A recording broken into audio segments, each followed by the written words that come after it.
Hello everyone, आज हम बात करेंगे अपने सीटेट की पेडागोजी के बारे में जो हमारे एग्जाम्स के लिए काफ़ी इंपॉर्टेंट है। ये 29 दिसंबर 2022 को हमारा एग्जाम हुआ था। इससे पहले मैंने इसकी काफ़ी वीडियोस बना रखे हैं, ना देखे हो तो देख लीजिएगा। प्राइमरी लेवल के सुबह 8 बजे, जूनियर लेवल के रात 8 बजे।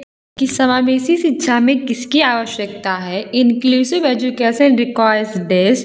ऑप्शन ए है मानकीकृत पाठ्यचर्या, स्टैंडर्ड करिकुलम। ऑप्शन बी है रूढ़िबद्धताओं को बढ़ावा, promotion of stereotypes. Option C है अगम्य इमारती ढांचा, इनएसेसिएबल इंफ्रास्ट्रक्चर। और ऑप्शन डी है विविधता को स्वीकृति, कंसीडरेंस ऑफ डाइवर्सिटी। तो बताइए निम्नलिखित में से समावेशी शिक्षा में किसकी आवश्यकता है? देखो, मानकीकृत पाठ्यचर्या की तो होगी ही नहीं। समावेशी शिक्षा में हमसे बढ़ावे की बात पूछी है, तो मानकीकृत पाठ्यचर्या तो निगेटिव में आता है, तो ये तो नहीं होगी। और स्टीरियोटाइप्स यानी रूढ़िबद्धता को बढ़ावा दे देना बिल्कुल गलत बात है। रूढ़िबद्धता का मतलब होता है कि एक परंपरा जो बहुत लंबे समय से चली आ रही होती है उसे हम रूढ़िबद्धता कहते हैं, जो विशेष जेंडर की तरफ होती है। जैसे कि लड़कियां होंगी वो घर पे खाना बनाएंगी और जो लड़के होंगे वो लड़के बाहर जाकर कमाई कर लाएंगे। ये रूढ़िबद्धता, इसको बढ़ावा बिल्कुल नहीं देना चाहिए। साथ ही तीसरा कह रहा है कि अगम्य इमारती ढांचा, ये भी गलत है। तो हमारी समावेशी शिक्षा में सबसे अधिक आवश्यकता किसकी है? तो उसका आंसर हो जाएगा हमारा ऑप्शन डी, विविधता को स्वीकृति। हमें क्या करना चाहिए? हमें विविधता को यानी अलग अलग जो डाइवर्सिटी है उसको, अलग अलग लोग हैं उनको क्या करना चाहिए? स्वीकार करना चाहिए। भारत तो है ही विविधता का देश, अलग धर्म, अलग रीति रिवाज, अलग भाषा, अलग कल्चर के लोग यहाँ रहते हैं, तो हमें इसको स्वीकृति देनी चाहिए समावेशी शिक्षा में। अच्छा, समावेशी शिक्षा होती क्या है? एक ऐसी शिक्षा जिसमें सामान्य बालक और विशेष बालक दोनों एक साथ मिलकर शिक्षा को ग्रहण करते हैं बिना किसी भेदभाव के, उसे हम समावेशी शिक्षा कहते हैं। और इस शिक्षा की सच में वर्तमान में बहुत अधिक आवश्यकता है, तो इसको बढ़ावा देने के लिए विविधता में स्वीकृति देनी चाहिए।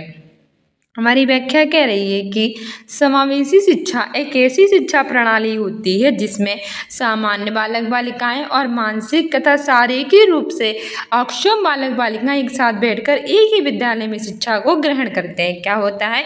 एक ऐसी शिक्षा प्रणाली जिसमें सामान्य बालक यानी कि जो नॉर्मल बालक बालिकाएं होते हैं वो, और दूसरे होते हैं मानसिक और शारीरिक रूप से अक्षम बालक बालिकाएं। कुछ मेंटल डिसेबिलिटी होती है, कुछ फिजिकल डिसेबिलिटी होती है, तो वो वाले बच्चे दोनों एक साथ बैठकर शिक्षा को ग्रहण करते हैं, तो वही समावेशी शिक्षा कहलाती है।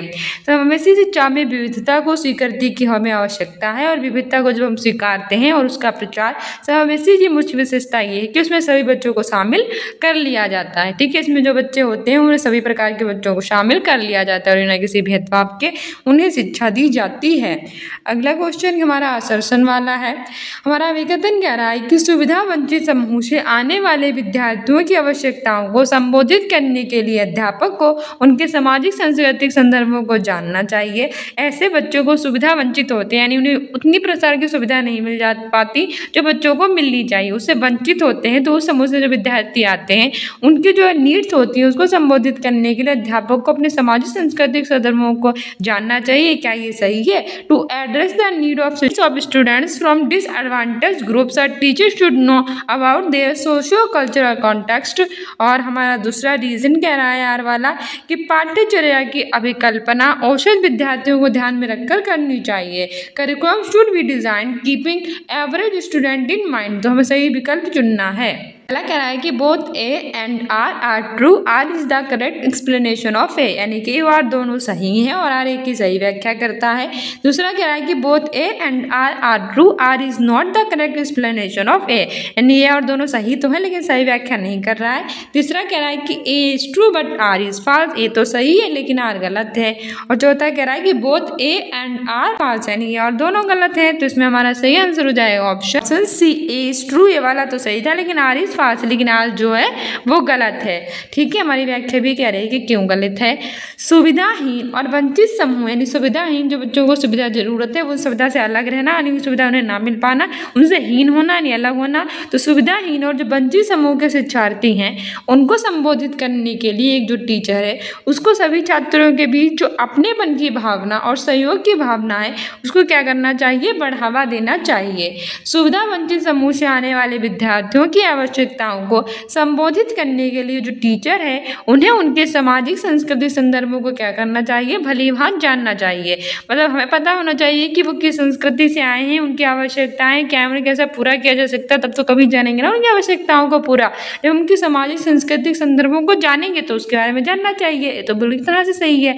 उन्हें पूरी तरह से भाग लेने में सक्षम बनाने के लिए पाठ्यक्रम, शिक्षण सामग्री या भौतिक वातावरण के अनुकूलन की आवश्यकता हो सकती है, इसीलिए ये सही है। किंतु आर की पाठ्यचर्या की विकल्पना औसत विद्यार्थियों में रखकर जानी चाहिए, गलत है। क्यों भैया औसत विद्यार्थी क्यों रखकर क्यों करनी चाहिए, तो ये हमें रखकर उन्हें करनी नहीं चाहिए, ठीक है। तो ऑप्शन ये और आर गलत है।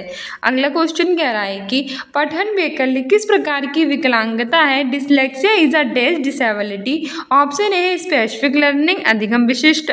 ऑप्शन बी है सेंसरी यानी कि संवेदी। ऑप्शन सी है बिहेवियरल यानी व्यवहारात्मक, और ऑप्शन डी है मोटर यानी कि गत्यात्मक। तो बताइए पठन वैकल्य किस प्रकार की विकलांगता, तो काफी सारे एग्जाम में पूछा जा चुका है, तो सही आंसर हो जाएगा हमारा ऑप्शन ए कि अधिगम विशिष्ट यानी स्पेसिफिक लर्निंग। जो डिसलेक्सिया होती है वही तारे जमीन पर वाला इंसान अवस्थी, उसे क्या करते थे, अक्षरों को पढ़ने में दिक्कत होती थी, वो अक्षरों वर्ड्स को क्या पढ़ते थे, उल्टा पढ़ता था, ठीक है। बी को डी पढ़ता था, वो उल्टा पढ़ता था, इसलिए पठन वैकल्य डिसलेक्सिया है वो अधिगम विशिष्ट वाली प्रॉब्लम होती है। और जो मैथमेटिक्स वाली प्रॉब्लम होती है वो डिस्कैलकुलिया होती है। हमारी व्याख्या भी कह रही है कि पठन वैकल्य यानी कि जो डिसलेक्सिया है वो अधिगम विशिष्ट विकलांगता है, यानी बच्चों को लर्निंग करने में क्या होती है, इसमें प्रॉब्लम होती है। यह आमतौर पर अधिगम के विकारों के एक स्पेक्ट्रम के रूप में वर्गीकृत किया जाता है, जो बोलने के लिए, पढ़ने में, लिखने में और शब्दों का जो उच्चारण होता है उसको करने की क्षमता को क्या करता है, इफेक्ट करता है, यानी कि प्रभावित करता है। हो सकता है कि बच्चे कुछ शब्दों को गलत पढ़ने और बिल्कुल भी पढ़ने में असमर्थ हों। इसमें क्या हो सकता है कि बच्चे जो होते हैं वो हो सकता है कुछ वर्ड्स को क्या पढ़ें, गलत पढ़ लें। जैसे कि हमने कहा भी गया था कि जो शाह है, शाह को क्या पढ़ें, बाज पढ़ दें यानी उल्टा पढ़ लें, और जो डी था उसको क्या पढ़ लें, डी पढ़ दें, उल्टा पढ़ लें, या गलत पढ़ लें। हो सकता है कि पढ़ ही ना पाएँ, बिल्कुल पढ़ने में वो असमर्थ हों, ठीक है, ये भी हो सकता है। बेसामान शब्दों, अक्षरों की ध्वनियों और अक्षरों के समान आकार के बीच भ्रमित हो सकते हैं। वही मैंने आपको बताया, बी को डी पढ़ेंगे और 6 और 9 के बीच में वो डिफरेंस नहीं कर पाएंगे क्योंकि वो भ्रमित हो जाते हैं। उदाहरण के लिए छात्र 6 और 9 के बीच भ्रमित हो सकते हैं, क्योंकि क्या होता है कि जो 6 है और इसको अगर उल्टा कर दो तो 9 हो जाएगा, तो वो उल्टा समझते हैं तो वो सही से नहीं पढ़ पाएंगे। जो सा होता है उसको अगर उल्टा कर दो तो ये बाज हो जाएगा, तो वो इन्हें क्या करते हैं, उल्टा पढ़ते हैं, इसलिए इनके बीच में भ्रमित हो जाते हैं।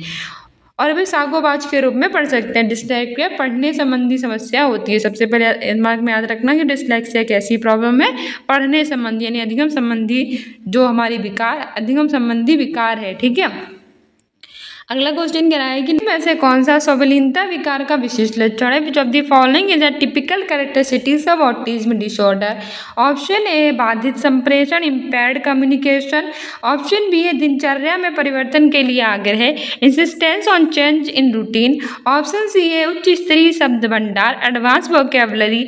ऑप्शन डी है परिवेश में परिवर्तन के लिए प्रतिरोध, resistant to change in environment. सही आंसर हो जाएगा हमारा ऑप्शन ए, ठीक है। इम्पायर्ड कम्युनिकेशन यानी कि बाधित संप्रेषण, जो स्वावलीनता विकार है उसका विशिष्ट लक्षण होता है इम्पेयर्ड कम्युनिकेशन यानी बाधित संप्रेषण। हमारी व्याख्या भी कह रही है कि स्वावलीनता यानी कि जो ऑटिज्म है एक विकासात्मक विकार होता है जो ज़्यादातर बच्चों में देखा जाता है। ये स्वावलीनता कौन सा है, एक विकासात्मक विकार है, ज़्यादातर किसमें ज़्यादा जाता है, बच्चों में, जो महत्वपूर्ण सामाजिक, संचार और व्यवहार संबंधी चुनौतियों का कारण बन जाता है। ये मुख्य रूप से एक जटिल स्थिति होती है जिसमें संचार करने के लिए उस व्यवहार की समस्याएं उत्पन्न होती हैं, और ये मस्तिष्क में अंतर के कारण हो सकता है। क्यों होता है, माइंड में क्या होता है, सबकी मेंटल एबिलिटी में डिफरेंस होता है। और स्वावलीनता विकार के कई सारे लक्षण भी होते हैं, तो देख लीजिए कौन कौन से लक्षण होते हैं स्वावलीनता विकार के। पहला है कि बच्चों में आंखों के संपर्क की कमी, बच्चों में क्या होता है वो आंखों से सही से संपर्क नहीं कर पाते हैं। दूसरा है कि क्रियाओं को बार बार दोहराना, वो एक ही क्रिया को क्या करते हैं, बार बार उसे दोहराते हैं, ठीक है। जो भी बच्चा अगर बार बार क्रिया को दोहराता है मतलब उसे ऑटिज्म है, वो आंखों से संपर्क नहीं कर पाता तब भी ऑटिज्म है। अन्य लोगों पर ध्यान ना देना, वो बाकी लोगों पर क्या करता है, ध्यान नहीं देता और अपने में खोया रहता है। चीज़ों को समझने या भाषण, हाव भाव, चेहरे के भाव या आवाज़ की स्वर का उपयोग करने में उसे क्या होती है, प्रॉब्लम होती है। उसे क्या करने में, चीज़ें जो होती हैं उसको समझने में, उसे भाषण देने में, उसके हाव भाव चेहरे का होता है, उसके भाव को किसी भी आवाज़ की स्वर का उपयोग करने में उसे बहुत ज़्यादा प्रॉब्लम होती है। साथ ही किसी भी व्यक्ति से वो असहज महसूस करता है बातचीत करने में, मतलब बहुत कॉन्फिडेंस के साथ क्या, वो सही से लोगों से बातचीत भी नहीं कर सकता, बहुत ही असहज महसूस होता है उसे, वो अकेला रहना ज़्यादा पसंद करता है, वो अपनी भावनाओं को और अपने विचारों को क्या कर पाता है, व्यक्त नहीं कर पाता है। ठीक है, अगला क्वेश्चन कह रहा है कि कक्षा में विशिष्ट योग्यताओं वाले विद्यार्थियों की आवश्यकताओं की पूर्ति कैसे की जा सकती है। The needs of learners of different abilities in a class can be shuttered by, option A है कि श्रेणीबद्ध कठिनाइयों के कार्य देकर, giving task of graded difficulty, option B है मानकर निर्देश देकर, giving standard instructions, option C है केवल सामान्य शिक्षार्थियों की आवश्यकताओं को संबोधित करके, attending only to the needs of common learners, तो ओनली लग गया है तो गलत हो जाएगा। चौथा कह रहा है कि विभिन्न आवश्यकता वाले विद्यार्थियों की शिक्षार्थियों की उपेक्षा करके, ignoring learners having different needs, बिल्कुल गलत है। हमने आपको पहले ही कहा था कि निगेटिव को नहीं लेना है, ओनली लग गया है तो हटा ही दो। फिर इसने कह रहा है कि उपेक्षा कर दो, उपेक्षा नहीं, इग्नोर बिल्कुल बच्चों को नहीं करना है। फिर कह रहा है मानकीकृत निर्देश, ये भी गलत है, उसे आंसर हो जाएगा ऑप्शन ए, श्रेणीबद्ध कठिनाइयों के कार्य देकर, giving task of graded difficulty, so option A सही हो जाएगा। हमारी व्याख्या भी कह रही है कि सीखने की विभिन्न क्षमताओं वाले जो छात्र होते हैं उनको पढ़ाने में रचनात्मकता, समय और ये समझने की इच्छा शामिल है कि एक छात्र सबसे अच्छा कैसे सीख सकता है, मतलब एक जो स्टूडेंट है वो सबसे अच्छा कब सीख सकता है, किस तरह से। सही शिक्षण सामग्रियों या उपकरणों के साथ शिक्षक अपने प्रत्येक छात्र तक पहुंच सकता है, क्या करके, जो टीचिंग लर्निंग मटेरियल हैं वो अच्छे से उनका यूज करके वो क्या कर सकता है कि प्रत्येक छात्र की जो आवश्यकता है उनको पूरा कर सकता है और उनकी लर्निंग उन्हें अच्छे से दे सकता है।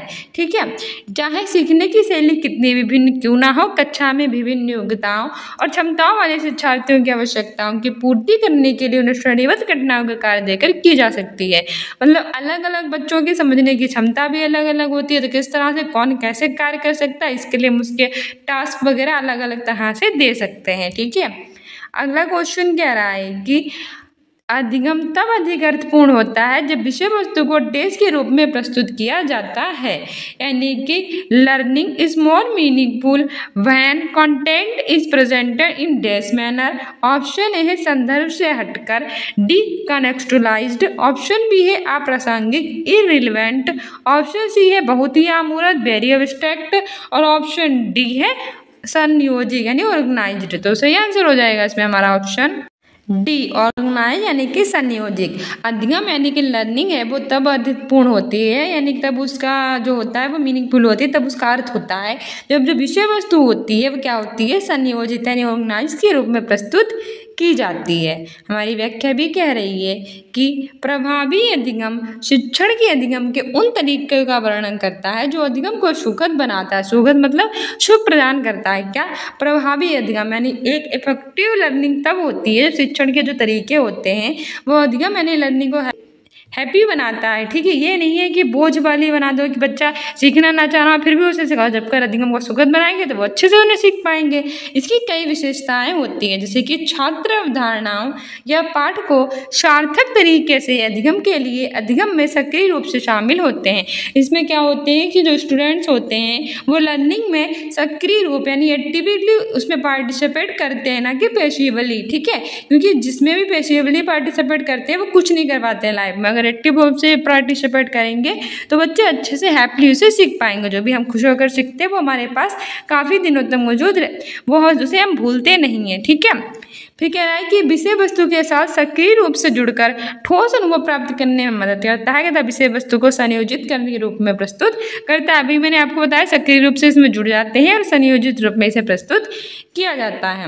अगला क्या है कि छात्रों को अपने स्वयं के अधिगम के लक्ष्य निर्धारित करने के अवसर दिए जाते हैं। इसमें क्या किया जाता है, जो स्टूडेंट्स होते हैं उनके स्वयं के जो अधिगम होते हैं उनके जो लक्ष्य होते हैं उसको निर्धारित करने के अवसर यानी अपॉर्चुनिटीज़ होती हैं उन्हें प्रदान की जाती हैं, ताकि वे अपने लक्ष्यों के अनुसार अपने जो तरीके हैं उन्हें सीख सकें। अतः अधिगम तब अधिक पूर्ण होता है जब विषय वस्तु को संयोजित रूप में हम प्रस्तुत करते हैं। आगे बढ़ते हैं। अगला क्वेश्चन कह रहा है कि अंतरिक्ष की अवधारणा समझाते समय एक अध्यापक ने महसूस किया कि विद्यार्थियों में इस विषय को लेकर अनेक भ्रांतियां हैं। अध्यापक की इस स्थिति के प्रति क्या प्रतिक्रिया होनी चाहिए?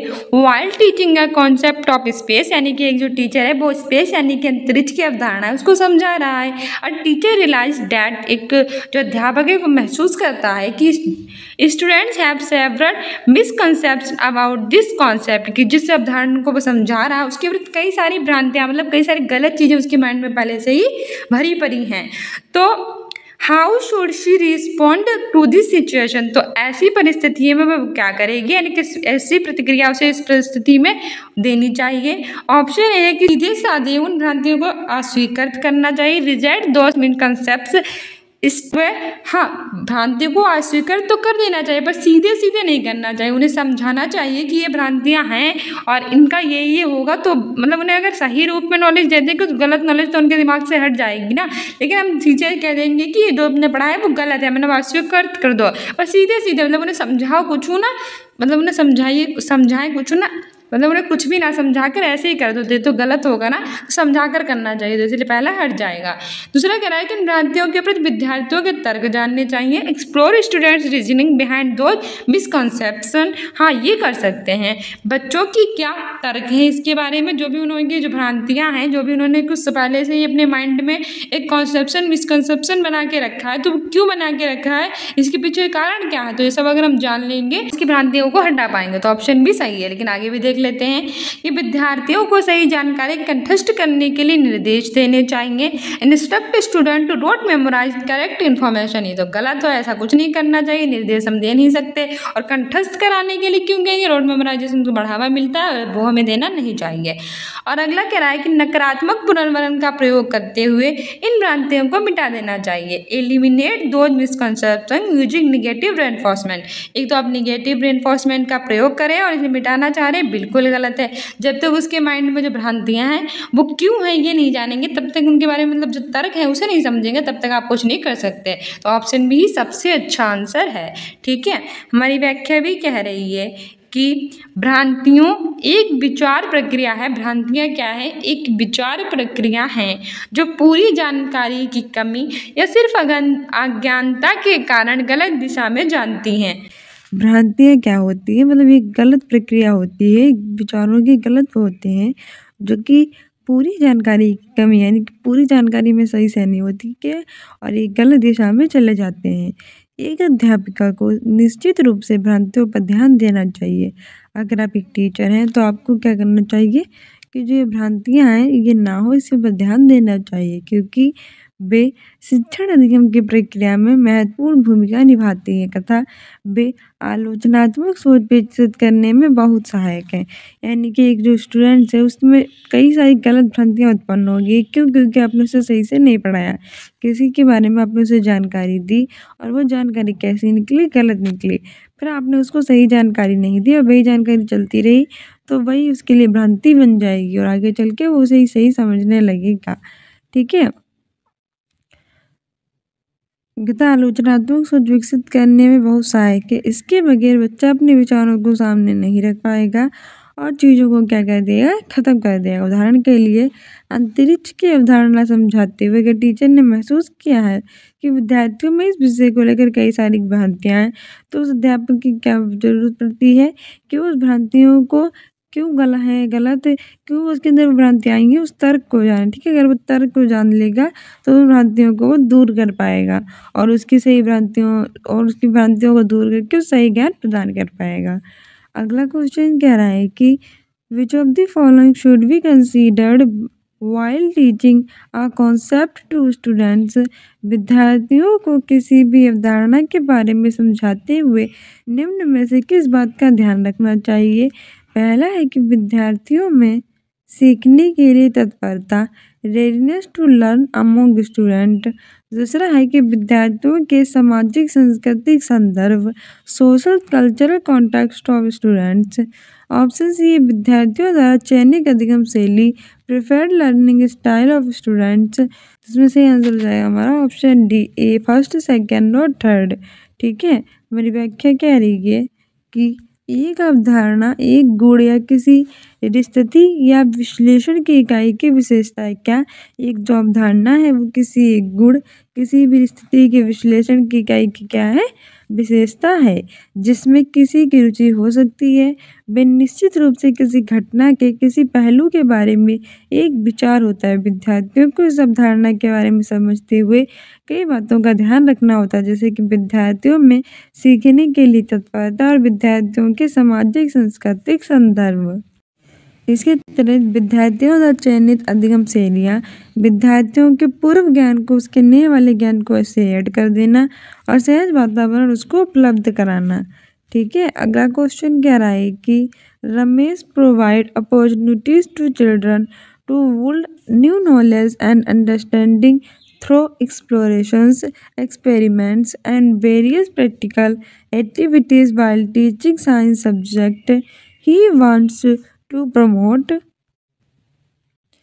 रमेश विज्ञान विषय को पढ़ाते समय अन्वेषण, प्रयोग, विभिन्न व्यवहारिक गतिविधियों के माध्यम से बच्चों को नए ज्ञान और समझ बनाने के अवसर प्रदान करता है। वह देश को बढ़ावा देना चाहता है। ऑप्शन ए है वैज्ञानिकता यानी कि साइंटिफिक रीजन। ऑप्शन बी है तार्किक चिंतन यानी कि लॉजिकल थिंकिंग। ऑप्शन सी है रोट मेमोराइजेशन यानी कंठस्थीकरण। सबसे पहले रोट मेमोराइजेशन काट दो, क्योंकि कभी भी रोट मेमोराइजेशन को बढ़ावा टीचर नहीं देगा। ठीक है, वो समझने पर देगा बल, अंडरस्टैंडिंग को बल देगा, ना कि रट्टा मरवाने पर। ठीक है, ये गलत हो जाएगा। और चौथा कह रहा है कि पैसिव इमिटेशन यानी कि अनुकरण। कैसा पैसिव? गलत, निष्क्रिय नहीं सक्रिय होगा, हमेशा एक्टिव होना चाहिए ना कि पैसिव। तो है कि कौन सा इसमें थर्ड फोर्थ तो हट ही गया है, तो थर्ड इसमें है, ये हटा दो, फोर्थ इसमें है और थर्ड इसमें है। बचा कौन सा? ऑप्शन ही बचा कि पहला दूसरा वैज्ञानिक तर्क और तार्किक चिंतन है, साइंटिफिक रीजन और लॉजिकल थिंकिंग, ये हमारा सही हो जाएगा। ठीक है, ऑप्शन ए। अगली व्याख्या भी कह रही है कि जो रमेश है वो विज्ञान विषय को पढ़ाते समय अन्वेषण को, प्रयोग और विभिन्न व्यवहारिक गतिविधियाँ होती हैं उनके माध्यम से क्या करता है कि बच्चों को नए ज्ञान को समझ बनाने के अवसर क्या कहता है प्रदान करता है। वह वैज्ञानिक तर्क और जो तार्किक चिंतन होता है उसको बढ़ावा देता है। वैज्ञानिक तर्क को नई समस्या समाधान प्रक्रिया के रूप में क्या करता है परिभाषित, जिसमें सामग्री, प्रक्रियात्मक और ज्ञान शास्त्रीय ज्ञान के संबंध में महत्वपूर्ण सोच जो होती है वो शामिल होती है। तार्किक सोच कोई भी मतलब जो हमारी तार्किक सोच होती है वो क्या होती है कि कोई हमारे पास समस्या आ जाती है उसको सॉल्व करती है और साथ ही किसी समस्या का मूल्यांकन करने और जो तार्किक समाधान के साथ आने की प्रक्रिया होती है और चिंतन का उच्चतम रूप इसे कहते हैं। क्या कहते हैं? चिंतन का उच्चतम रूप। अगला क्वेश्चन क्या रहा है कि which of the following method adopted by teacher underestimates active role of students in learning process. निम्नलिखित में से अध्यापक द्वारा अपनाई गई कौन सी विधि अधिगम की प्रक्रिया में विद्यार्थियों की सक्रिय भूमिका को क्या करता है कम महत्व देती है? ऑप्शन ए है लेक्चर यानी कि व्याख्यान। ऑप्शन बी है इंक्वायरी यानी कि पूछताछ। ऑप्शन सी है डिस्कशन यानी चर्चाएं और ऑप्शन डी है डिस्कवरी यानी कि खोज अन्वेषण। सी आंसर हो जाएगा ऑप्शन ए व्याख्यान यानी कि लेक्चर। अध्यापक द्वारा अपनाई गई जो व्याख्यान या लेक्चर विधि होती है इसमें अधिगम की प्रक्रिया में विद्यार्थियों की क्या होती है सक्रिय भूमिका को एक कम महत्व देता है। आपने देखा होगा कि अगर एक क्लासरूम में हम लेक्चर मेथड रख देते हैं तो बच्चे कैसे हो जाते हैं बहुत ज़्यादा बोर हो जाते हैं, उन्हें सही से समझ में नहीं आता, अब लेक्चर देकर चले जाते हैं। इसको कम महत्व दिया जाता है, जबकि इंक्वायरी, डिस्कशन और डिस्कवरी इन सबको अत्यधिक महत्व दिया जाता है। और हमने पूछा कम दिया जाता है तो ऑप्शन ए सही हो जाएगा। हमारी व्याख्या कह रही है कि व्याख्यान विधि सबसे सरल और सबसे प्राचीन शिक्षण विधि है। बिल्कुल सही बात है, जो व्याख्या है वो पहले की समय की जाती थी और तब से लेकर आज तक की जाती है, तो मतलब सबसे सरल है यानी ईजी है और सबसे ज़्यादा कैसी है प्राचीन है, पुरानी। इसमें अध्यापक क्या करता है कि किसी विषय पर कक्षा में व्याख्या देता है और छात्र होते हैं वो निष्क्रिय श्रोता होकर सुनते हैं, यानी कि उनको समझ में नहीं आता है और वो उसमें प्रश्न भी पूछते नहीं है जब तक पूरी व्याख्या खत्म नहीं हो जाती है। उनमें उनकी एक्टिविटीज़ बिल्कुल भी नहीं होती, यानी कि वो पॉजिटिव ना होकर इसमें निगेटिव यानी नेगेटिव ना होकर इसमें पैसिव होते हैं, तो निष्क्रिय होता है तो बिल्कुल गलत है, ये ऐसी मेथड नहीं अपनाना चाहिए। अध्यापक द्वारा अपनाई गई व्याख्यान विधि अधिगम की प्रक्रिया में विद्यार्थियों की सक्रिय भूमिका को क्या करता है कम महत्व देता है, जबकि पूछताछ है, चर्चाएं हैं, खोज अन्वेषण विधि है। ऐसे पद्धतियों की प्रक्रिया में विद्यार्थियों की सक्रिय भूमिका को महत्व देते हैं, यानी हमें अपने क्लासरूम में ये सारी एक्टिविटीज़ अपनानी चाहिए, ठीक है। लेकिन हमें ये जो लेक्चर मेथड इसको कम महत्व देना चाहिए, क्योंकि ये बच्चों को पेसिव लिसनर बनाते हैं, लेकिन हमें बच्चों को एक्टिव बनाना है, ठीक है। अगला क्वेश्चन हमारा है कि आंतरिक अभिप्रेरणा एक बच्चे को स्वेच्छा से अपनी आंतरिक खुशी के लिए काम करने को प्रेरित करती है। Intrinsic motivation motivates a child voluntarily for his on inner pleasure. बिल्कुल बहुत अच्छा ऑप्शन है हमारा ये कि जो आंतरिक यानी इनर मोटिवेशन होता है वो क्या करता है, ये बच्चे अपनी इच्छा से काम करें उसके लिए उसे आंतरिक खुशी यानी कि इनर प्लेजर जो है वो प्रदान करता है, ठीक है। बिल्कुल सही है, पहला ऑप्शन तो सही है। और हमारा रीजन कह रहा है कि शिक्षक को आंतरिक रूप से प्रेरित करने के स्थान पर विद्यार्थियों को बाहरी रूप से प्रेरित करना चाहिए।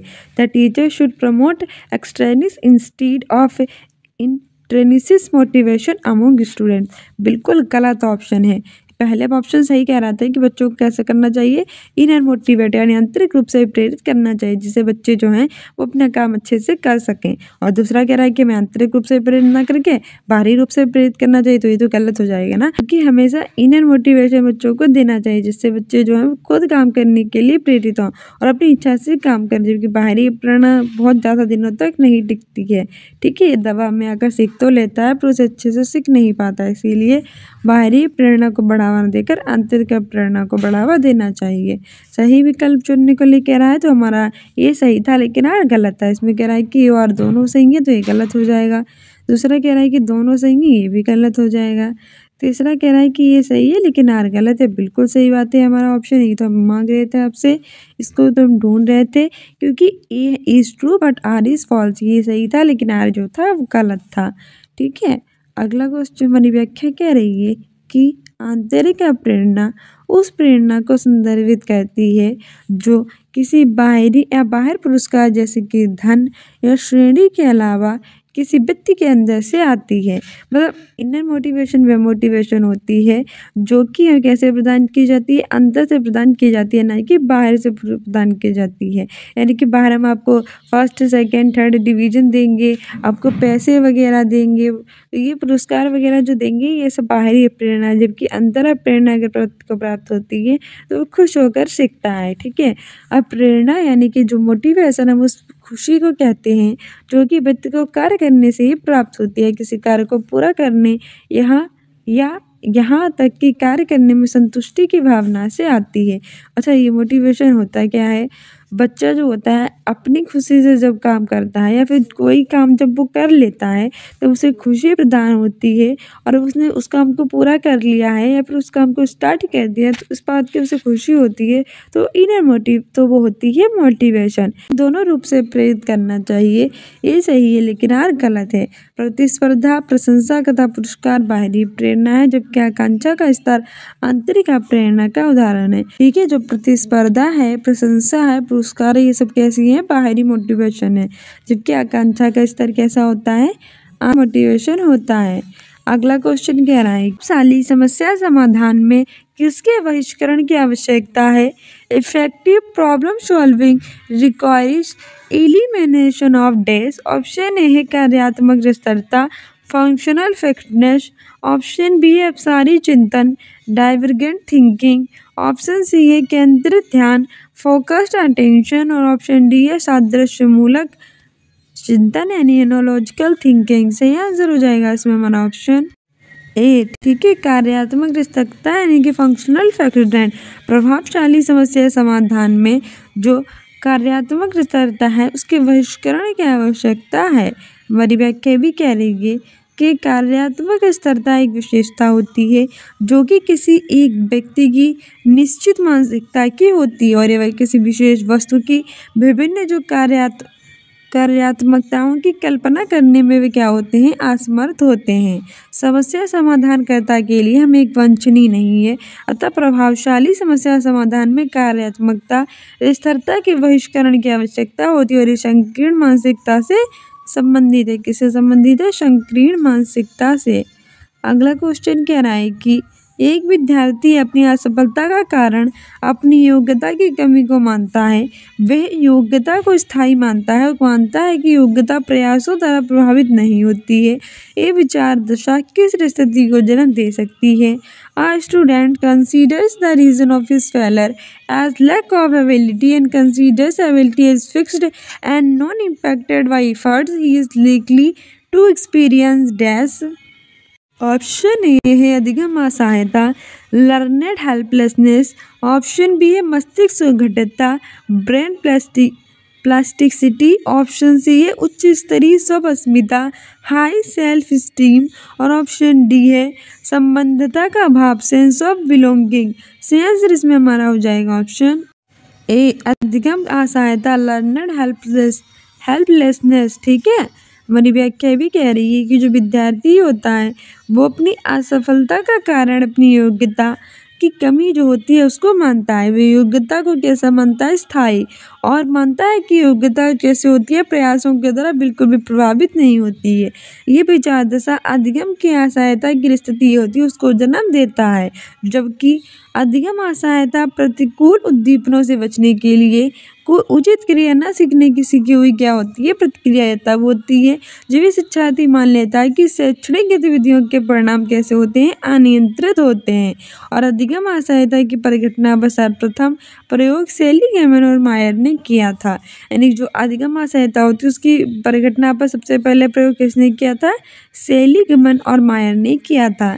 अगला क्वेश्चन कह रहा है कि अवधारणाओं को इस तरह से प्रस्तुत करना चाहिए जो concept should be presented in a way which. Option A है कि विद्यार्थियों में सफलता के प्रति चिंता पैदा करे, make student anxious about success. गलत हो जाएगा, चिंता कभी पैदा करनी नहीं है, बच्चों के अंदर डर पैदा नहीं करना है। दूसरा कह रहा है कि उनके पूर्व ज्ञान और स्कीमा को क्रियाशील करे, activates there previous knowledge and schema. हाँ, बहुत ही अच्छा ऑप्शन है कि हमें इस तरह से उसे ज्ञान प्रस्तुत करना चाहिए, अवधारणाओं को समझाना चाहिए कि उसके पूर्व ज्ञान से उसे जोड़ दे। और पूर्व ज्ञान से जोड़ देंगे तो बच्चा अच्छे से उसे सीख पाएगा। पूर्व ज्ञान से जोड़ देंगे तो बच्चा अच्छे से सीख पाएगा। ठीक है, अगला भी देख लेते हैं कि अप्रासंगिक सूचनाओं के माध्यम से विकसित करें, distracts them with irrelevant information. एक तो बच्चे को समझ नहीं आ रहा है और आपको उसे क्या कहते हैं? डिस्ट्रैक्ट, विकर्षित कर दें, वो भी गलत इन्फॉर्मेशन देकर। गलत हो जाएगा। चौथा कह रहा है कि केवल उच्चतर अधिगम योग्यता वाले विद्यार्थियों की मदद करें, helps only student with higher learning abilities. बिल्कुल गलत है। आप एक टीचर हैं और आपका एक कर्तव्य है कि आप बच्चों को सभी को एक समान समझे, ना कि हायर वालों को ज़्यादा दें और लोअर वालों को कम ज्ञान दें, मतलब कम ध्यान दें उन पर। तो सही आंसर ऑप्शन सी हो जाएगा कि उनके पूर्व ज्ञान और पहले के ज्ञान और स्कीमा को क्या करें? क्रियाशील करें। हमारी व्याख्या भी कह रही है कि अवधारणा का अर्थ एक तार्किक आधार होता है और उसका निर्माण प्रत्यक्ष ज्ञान, वास्तविक निरीक्षण और यथार्थ अनुभव के बल पर होता है। अवधारणा में आवश्यकता अनुसार परिवर्तन यानी चेंजेस भी हो सकते हैं और नए ज्ञान के संचय होने के लिए, वैज्ञानिक विषय के जो दृष्टिकोण होता है उसमें परिवर्तन होने के लिए, और जो तथ्य होते हैं उसमें पारस्परिक वैज्ञानिक विषय दृष्टिकोण में परिवर्तन होने के लिए, और तथ्यों के पारस्परिक संबंधों का कोई न्याय स्वरूप प्रकट होने पर अवधारणाओं में क्या कर सकते हैं? परिवर्तन हो जाता है। ठीक है, अतः इस अवधारणाओं को इस तरह से प्रस्तुत करना चाहिए कि उनका जो पूर्व ज्ञान यानी पहले का ज्ञान होता है और जो उसकी स्कीमा होती है उसको हम क्या करें? क्रियाशील। और जो अवधारणा है उसकी प्रस्तुति गलत से करिए जटिल। ठीक है, सरल से जटिल होनी चाहिए, ना कि जटिल से सरल। अगला क्वेश्चन कह रहा है कि घोषणात्मक ज्ञान यानी डिक्लेरेटिव नॉलेज। ऑप्शन ए है कि किसी घटना के घटित होने की प्रक्रिया की व्याख्या करती है, explains the procedure of occurrence of a phenomenon. Option B है युक्तियों के प्रयोग के बारे में समझ की व्याख्या करती है, explains understanding about use of strategies. Option C कह रहा है ज्ञान के क्या और कौन पहलुओं के बारे में जानता है, is mainly about knowing what and which aspects of knowledge. और ऑप्शन डी कह रहा है कि समस्या समाधान की प्रक्रिया में कोई भूमिका नहीं है, has no role in problem solving process. तो ये सब नहीं होगा। सी आंसर इसमें हमारा हो जाएगा ऑप्शन सी कि ये मुख्यतः ज्ञान के क्या और कौन पहलू होते हैं उसके बारे में जानना है। ठीक है, हमारी व्याख्या भी कह रही है कि घोषणात्मक ज्ञान किसी विषय के तथ्यों के बारे जैसे विषय के बारे में तथ्यों और जानकारी को क्या करता है, संदर्भित। अन्य प्रकार के ज्ञान के विपरीत घोषणात्मक ज्ञान कैसे और क्यों की तुलना में क्या और किन पहलुओं पर क्या करता है, केंद्रित होता है। और अक्सर घोषणात्मक ज्ञान किसी विषय, वस्तु या फिर घटना का वर्णन या फिर गुण होता है। घोषणात्मक ज्ञान मुख्यतः ज्ञान के क्या और कौन के पहलुओं के बारे में जानता है और इसमें ऐसे तथ्य भी शामिल होते हैं जिन्हें मौखिक रूप से कहा जा सकता है। ठीक है, वह मैथ की पेडागोजी के क्वेश्चंस देखेंगे प्रीवियस ईयर। लिखित कथनों में से कौन सा गणित की कक्षा में ह्यूरिस्टिक यानी कि स्वतः शोधन के उपयोग के बारे में सबसे कम उपयुक्त है। Which of the following statement is least appropriate about the use of heuristic in the mathematics classroom. पहला ऑप्शन है कि इसे समस्या समाधान के प्रणालियों के अध्ययन के रूप में समझा जा सकता है। It can be understood as the study of means methods of problem solving. Option B है इसकी निश्चित नियमों के रूप में कल्पना की जा सकती है। It can be visualised as rules of thumbs. Option C है ये समस्या समाधान के लिए अनुभव आधारित तकनीकों का उल्लेख करता है। It refers to experience based techniques और प्रॉब्लम सॉल्विंग। और ऑप्शन डी है जटिल नवीन समस्याओं में इसका उपयोग नहीं हो सकता। It can not be used in complex novel problems. सही आंसर हो जाएगा इसमें हमारा ऑप्शन डी की जटिल नवीन समस्याओं में इसका उपयोग जो है वो नहीं हो सकता है। हमारा व्याख्या भी कह रही है कि जो ह्यूरिस्टिक विधि यानी कि स्वतः खोज विधि होती है, इस विधि की प्रक्रिया का केंद्र कौन होते हैं, विद्यार्थी यानी कि स्टूडेंट्स। वे पूर्व ज्ञान, निरीक्षण, कल्पना, चिंतन, तर्क, वितर्क, अनुभव द्वारा सरल और जटिल समस्याओं की क्या करते हैं, खोज करते हैं। और एक कौन सी विधि कहलाती है, खोज विधि। ठीक है, खोज विधि को हम कहते हैं ह्यूरिस्टिक विधि। और इस विधि में जो होता है वो सेंट्रल में ना तो टीचर होता है ना ही पाठ्य पुस्तक। सेंट्रल में सिर्फ और सिर्फ कौन होते हैं, विद्यार्थी। ठीक है, वे पूर्व ज्ञान यानी पहले के ज्ञान, निरीक्षण, कल्पना, चिंतन, तर्क, वितर्क, अनुभव द्वारा सरल और जटिल समस्याओं की क्या कर लेते हैं, खोज। इसीलिए इसे कहते हैं खोज विधि। ठीक है, प्रश्नानुसार जो गणित की मैथमेटिक्स की क्लासरूम है उसमें ह्यूरिस्टिक स्वतः शोधन के उपयोग के बारे में सबसे कम उपयुक्त जटिल नवीन समस्याओं में इसका उपयोग नहीं हो सकता था। जटिल समस्या इसका उपयोग होता है। ठीक है, उसने बताया था नहीं हो सकता। इसलिए अगला क्वेश्चन कह रहा है कि while teaching SAPs, a teacher brought a model of a city to her class that was made of geometric shapes. She wanted her students to आकृतियों का शिक्षण करते हुए जो एक शिक्षिका है वो शहर का मॉडल जो है प्रारूप अपनी कक्षा में लेकर आई है जो ज्यामितीय आकृतियों से क्या है, निर्मित है। वे चाहती है कि उनके विद्यार्थी इसे वो क्या चाहते हैं कि उनके विद्यार्थियों में क्या हो। ऑप्शन ए है कि मॉडल में ज्यामितीय आकृतियों की पहचान करते हुए कुछ साली समय बिताए। Have some leisure time while identify geometric shapes in the model. Option B है कि गणितीय अवधारणाओं को विभिन्न अन्य विषय क्षेत्रों से और उसके दैनिक जीवन से जोड़े। Link mathematical concepts to various other disciplines and their daily lives.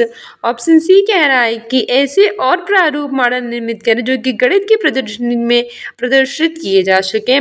प्रारूपों मॉडलों की भूमिका को समझे। Understand the role of models in mathematics. सही आंसर हो जाएगा इसमें हमारा ऑप्शन बी कि गणितीय अवधारणाओं को विभिन्न अन्य विषय क्षेत्रों की और उनके दैनिक जीवन से क्या करें, जोड़े। ठीक है, हमारी एक्सप्लेनेशंस भी कह रहा है कि आकृतियों का शिक्षण करते हुए जो शिक्षिका है वो शहर का मॉडल प्रारूप अपनी कक्षा में लेकर आई है जो कि ज्यामितीय आकृतियों से क्या है, निर्मित। अच्छा, वह चाहती है कि उनके जो विद्यार्थी हैं वो मैथमेटिक्स की अवधारणाओं को विभिन्न विषय क्षेत्रों से और उनके उपयोग को दैनिक जीवन से क्या करें, जोड़ें। अगला क्वेश्चन कह रहा है कि राष्ट्रीय पाठ्यचर्या रूपरेखा 2005 के अनुसार निम्नलिखित में से कौन सा गणित की शिक्षा का मुख्य लक्ष्य है। Which of the following is one of the main goals of mathematics education according to the national curriculum framework 2005। Option A है कि अधिगमकर्ताओं में संख्यात्मक कौशल का विकास करना। Developing numeracy skills in learners. Option B कह रहा है कि देश के लिए रोजगार योग्य वयस्कों का सृजन करना। Creating employable adult for the country. Option C है कि गणित की कक्षा में प्रत्येक बच्चे को पाठ्य पुस्तक में दी गई समस्याएं हल करने के लिए कहना। Asking every child to solve text books problems in a mathematics classroom. Option D है कि बच्चों की विचार प्रक्रियाओं का गणितीकरण। Mathematics of child thought process. सही आंसर हो जाएगा इसमें हमारा ऑप्शन डी। ठीक है, बच्चों की जो विचार प्रक्रिया है उसका क्या करना, गणितीकरण करना। हमारा एक्सप्लेनेशंस भी कह रहा है कि राष्ट्रीय पाठ्यचर्या या रूपरेखा 2005 के अनुसार गणित शिक्षा का मुख्य लक्ष्य होता है कि बच्चों की जो विचार की प्रक्रियाएं हैं उसका गणितीकरण करें, साथ ही जिनमें मुख्यतः बच्चों में गणितीय समझ और गणितीय तौर तरीके हैं उसमें सोचने की क्षमता को ज्ञान करना, विकास करना शामिल होता है। अगला क्वेश्चन कह रहा है कि गणित की एक शिक्षिका सुश्री स्वामी के लिए अधिगमकर्ताओं में आलोचनात्मक चिंतन के कौशल को बढ़ावा देने के लिए निम्नलिखित में से कौन सा अपनी कक्षाई परिचर्चा में शामिल करना सबसे उपयुक्त है? Which of the following is most appropriate for mister Swami a mathematics teacher it to include in her classroom discussion for enhancing critical thinking skills among the learners. Option A कह रहा है कि 25 और 30 के बीच की सभी अभाज्य संख्याओं को सूचीबद्ध करना, list all the prime numbers between 25 and 30। Option B कह रहा है कि 37 प्लस 21 का परिकलन करें, कंप्यूट 37 प्लस 21। ऑप्शन सी कह रहा है कि क्षेत्रफल वाले सभी संभव आयत बनाएं, draw all possible rectangles with area 80 centimetre. Option D कह रहा है कि एक समबाहु त्रिभुज बनाए जिसकी प्रत्येक भुजा की लंबाई 6 सेंटीमीटर हो, draw an angle with length of each side as 6 centimetre. सही आंसर हो जाएगा इसमें हमारा ऑप्शन सी कि 80 सेंटीमीटर क्षेत्रफल वाले सभी संभव क्या बनाएं, आयत बनाएं। हमारा एक्सप्लेनेशन कह रहा है कि आलोचनात्मक चिंतन यानी कि जो क्रिटिकल थिंकिंग होती है ये तथ्यों का वस्तुपरक विश्लेषण यानी ऑब्जेक्टिव एनालिसिस करते हुए कोई निर्णय लेना आलोचनात्मक चिंतन क्या कहलाता है, आलोचनात्मक चिंतन। ठीक है, विश्लेषण करते हुए कोई निर्णय लेना आलोचनात्मक चिंतन कहलाता है। और हमारा प्रश्न दिया गया था कि गणित की जो टीचर है सुश्री के लिए अधिगमकर्ताओं में आलोचनात्मक चिंतन के कौशल को बढ़ावा देने के लिए कक्षाई परिचर्चा में 80 सेंटीमीटर क्षेत्रफल वाले सभी संभव आयत जो हैं वो बनाएं, शामिल करना जो होता है वो सबसे उपयुक्त होता है। अगला क्वेश्चन कह रहा है कि प्रायः ये देखा गया है कि जब प्राथमिक स्तर के विद्यार्थियों को इबारती सवाल हल करने के लिए दिए जाते हैं, अधिकांश बच्चे कहते हैं कि यदि आप हमें ये बताएंगे कि इस सवाल में कौन सी सक्रिया अपेक्षित है तब हम इस प्रकार के प्रश्नों को हल कर सकेंगे। इस स्थिति के लिए सर्वोत्तम कारक कौन सा? It has been found that if a word problem is given to primary grade learners most of them would say if you tell me what operation is required in the question then I can solve it. Option A है कि बच्चों को गणितीय भाषा बहुत तकनीकी यानी परिभाषिक प्राविधिक लगती है जिसको उनके दिन प्रतिदिन के जीवन की भाषा के माध्यम से सुदृढ़ नहीं किया जाता है। Childrens find mathematical language to be too technical and not रेडफास्ट to her everyday language. Option B है कि आमतौर पर इबारती सवाल प्राथमिक स्तर के शिक्षार्थियों द्वारा हल करने के लिए बहुत ही कठिन होते हैं। Word problems are generally too difficult to be solved by primary grade learners. Option C कह रहा है कि सामान्यतः बच्चे इबारती सवाल हल करने के लिए तरह तरह के बहाने बनाते हैं। Childrens usually excuse to solve word problem. और ऑप्शन डी है कि जो बच्चे अंग्रेजी भाषा में कमजोर हैं केवल उन्हीं बच्चों को इबारती सवाल हल करने में इस तरह की कठिनाई होती है। Only those childrens who are weak in English language face this types of issues in word problem. सही आंसर हो जाएगा इसमें हमारा ऑप्शन ए है कि बच्चों को जो गणितीय भाषा है वो बहुत तकनीक परिभाषिक प्राविधिक लगती है जिसको उसके दिन प्रतिदिन के यानी डेली के जीवन की भाषा के माध्यम से सुदृढ़ नहीं किया जाता है। ठीक है, हमारा एक्सप्लेनेशन कह रहा है कि गणित में इबारती सवाल दैनिक जीवन से संबंधित वस्तुओं घटनाओं आदि का आकलन यानी कि जोड़ घटाना गुणा भाग के द्वारा हिसाब करना होता है। जैसे तनीश पास की दुकान में गया, तनीश जो है वो पास की दुकान में गया, उसने 40 रुपए की चीनी और 18 रुपए की गेहूं खरीदा, उसने दुकानदार को कितने रुपए दिए। और प्रश्न के अनुसार ये देखा जाता है कि जब प्राथमिक स्तर के शिक्षार्थियों में इबारती सवाल हल करने के लिए दिए जाते हैं तो अधिकांश बच्चे क्या करते हैं कि आप हमें ये बताएंगे कि इस सवाल में कौन सी सक्रिया यानी कि जोड़ घटाना गुणा भाग क्या शामिल है, तब भी प्रश्न को क्या कर देंगे, हल कर देंगे। इसका शाब्दिक उपयुक्त कारण होता है कि बच्चों को गणितीय भाषा बहुत तकनीक यानी कि परिभाषिक प्राविधिक लगती है। बच्चों को ऐसा लगता है कि मैथमेटिक्स बहुत ही ज्यादा तकनीकी है जिससे उसके दिन प्रतिदिन के जीवन के भाषा के माध्यम से शोधन उसे नहीं किया जाता है। ठीक है, अगला क्वेश्चन कह रहा है कि एक प्राथमिक कक्षा का विद्यार्थी व्यवकलन पर प्रश्न को निम्न रूप से हल करता है। या primary grade student solves the question on subtractions in the following way. अब 101 माइनस 97 बराबर माइनस 97 बटा 096 बराबर 096। तो विच of the following is most appropriate for the given situation, यानी इस कथन यानी कि इस परिस्थिति में कौन सा शब्द उपयुक्त होगा। ऑप्शन ए है कि बच्चे को व्यवकलन की अवधारणात्मक समझ है परंतु उसने त्रुटि असावधानी वंश की है। The child has conceptual understanding of subtraction but has made a careless error. Option B है कि समान प्रकार के प्रश्नों को हल करना निश्चित रूप से बच्चों को सही उत्तर तक ले जाएगा। Solving similar question will lead the child to the correct answer.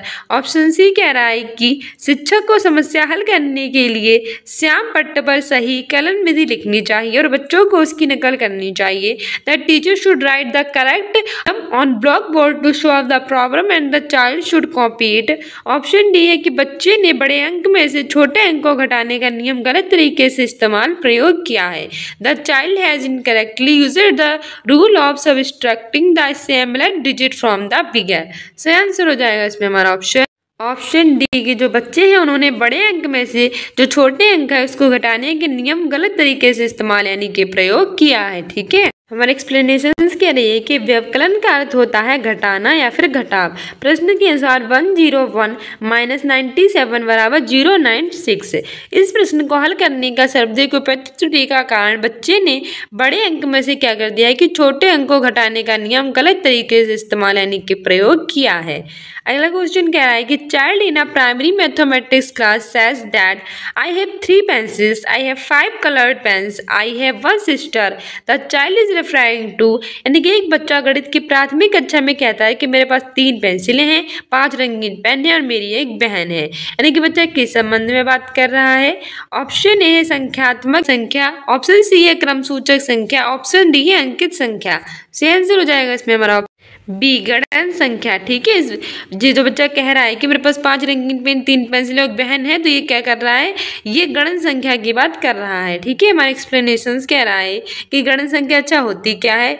Cardinal संख्याएं वे प्राकृतिक संख्याएं होती हैं या घनात्मक संख्याएं। कॉर्डिनल संख्याएं वे प्राकृतिक संख्याएं घनात्मक पूर्णांक संख्याएं होती हैं जिनको गणना करने के लिए उपयोग किया जाता है। ये कैसी संख्याएं होती है जिनको गणना के लिए प्रयोग करते हैं उसे गणन संख्याएं कहते हैं। सबसे छोटी कॉर्डिनल संख्या कितनी होती है, 1, और कॉर्डिनल नंबर का उदाहरण होता है 1 2 3 4 5 अनंत तक होता है। ठीक है, जहां तक जाए वहां तक इसे ले जा सकते हैं। और प्रश्न के अनुसार जैसे एक बच्चा कह रहा है कि प्राथमिक कक्षा में कहता है कि मेरे पास कितनी पेंसिल है, 3, रंगीन पेन कितने हैं, 5, बहन कितनी है, 1। तो इसमें किसके बारे में बात कर रहा है, गणन संख्या के संबंध में बात कर रहा है। अगला क्वेश्चन कह रहा है कि निम्नलिखित में से कौन सा आंकड़ों के विश्लेषण का अनुसरण करने के सही अनुक्रम को दर्शा रहा है। Which of the following describe the correct sequence to be followed in data analysis. Option A है कि व्यवस्थित करना, छांटना, एकत्रित करना और निरूपण करना। Organising, sorting, collecting and representing. Option B कह रहा है कि छांटना, व्यवस्थित करना, एकत्रित करना और निरूपण करना। Sorting, organising, collecting and representing. Option C कह रहा है कि एकत्र करना, छांटना, व्यवस्थित करना और निरूपण करना। Collecting, sorting, organising and representing. Option D कह रहा है कि निरूपण करना, व्यवस्थित करना, छांटना और एकत्रित करना। Representing, organising, sorting and collecting. सही आंसर हो जाएगा इसमें हमारा ऑप्शन सी, एकत्रित करना यानी कि कलेक्टिंग, छांटना यानी कि सॉर्टिंग, व्यवस्थित करना यानी ऑर्गेनाइजिंग और निरूपण करना यानी कि representing.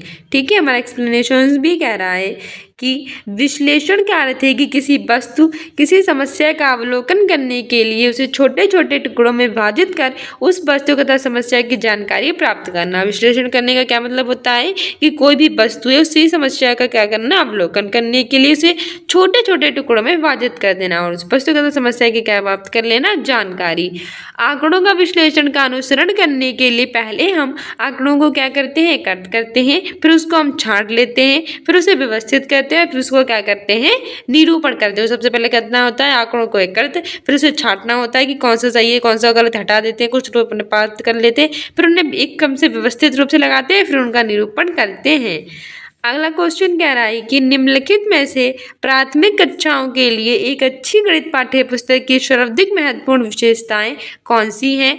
Which among the following is are the most important features of a good mathematics text books for primary classes? Option A है कि निगमनात्मक तरीके से अवधारणाएं प्रस्तुत करना, present concepts is a deductive manner. Option B है कि संवादात्मक और संधारात्मक तरीके से अवधारणाएं प्रस्तुत करना, present concepts in a interactive and contextual manner. Option C है हल किए हुए अधिक उदाहरण और गतिविधि आधारित आकलन सम्मिलित करना, include more solve examples and activity based assessment. सही विकल्प का चयन करना है। जाएगा इसमें हमारा ऑप्शन डी, बी एंड सी। हमारा एक्सप्लेनेशन कह रहा है कि प्राथमिक कक्षाओं के लिए एक अच्छी गणित पाठ्य पुस्तक की सर्वाधिक महत्वपूर्ण विशेषता है कि संवादात्मक और संधारात्मक तरीके से अवधारणाएं प्रस्तुत करें, हल किए हुए अधिक उदाहरण गतिविधि आधारित आकलन सम्मिलित करें और आगमनात्मक तरीके से अवधारणाएं प्रस्तुत करें।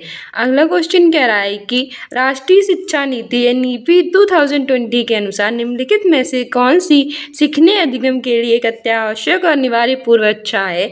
According to National Education Policy 2020, which of the following is an urgent and necessary prerequisite to learning? Option A खेल और शारीरिक स्वास्थ्य, sport and physical health. Option B है बुनियादी साक्षरता और संख्या ज्ञान संख्यात्मकता, foundational literacy and numeracy. Option C है गणन कौशल विकसित करना, developing counting skills. Option D है सभी के लिए शिक्षा एजुकेशन फॉर ऑल। से आंसर हो जाएगा ऑप्शन बी, बुनियादी साक्षरता और संख्या ज्ञान संख्यात्मकता। हमारे एक्सप्लेनेशन कह रहा है कि राष्ट्रीय शिक्षा नीति न्यू एजुकेशन पॉलिसी 2020 के अनुसार बुनियादी साक्षरता और संख्या ज्ञान संख्यात्मकता अधिगम के लिए एक आवश्यक और अनिवार्य पूर्व इच्छा है। राष्ट्रीय शिक्षा नीति 2020 भारत की कैसी शिक्षा है कि नई शिक्षा नीति है।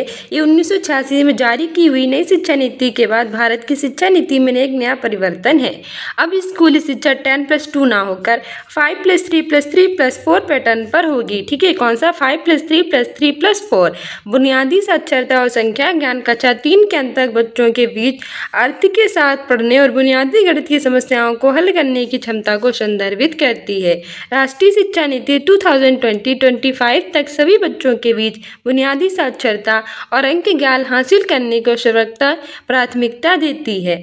अगला क्वेश्चन कह रहा है कि गणित में बच्चों के विवेचन और तार्किक चिंतन योग्यताओं को विकसित करने के लिए निम्नलिखित में से कौन सा सर्वाधिक उपयुक्त है? Which of the following is most appropriate for developing childrens reasoning and logical thinking abilities in mathematics? Option A है कि बंद सिरे वाले प्रश्नों का उपयोग, use of close ended question. Option B है मानक कलन विधि का प्रयोग, use of standard algorithm. Option C है सूत्रों, तथ्यों और पहाड़ों को स्मरण करना, memorisation of formula, facts and multiplication tables. Option D है खुले सिरे वाले मुख्य उत्तर प्रश्नों का उपयोग, use of open ended question. सही आंसर हो जाएगा इसमें हमारा ऑप्शन डी, खुले सिरे वाले मुख्योत्तर प्रश्नों का उपयोग। हमारे एक्सप्लेनेशन में बच्चों के विवेचन और तार्किक चिंतन योग्यताओं को विकसित करने के लिए सर्वाधिक उपयुक्त उपाय खुले सिरे वाले प्रश्नों का उपयोग करना।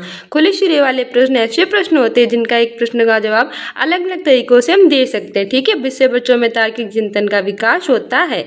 अगला कह रहा है कि नीचे 2 पूर्व सेवा प्रशिक्षणार्थियों का गणित को अपने स्कूली अनुभव के बारे में हो रहे संवाद का उल्लेख दिया गया है।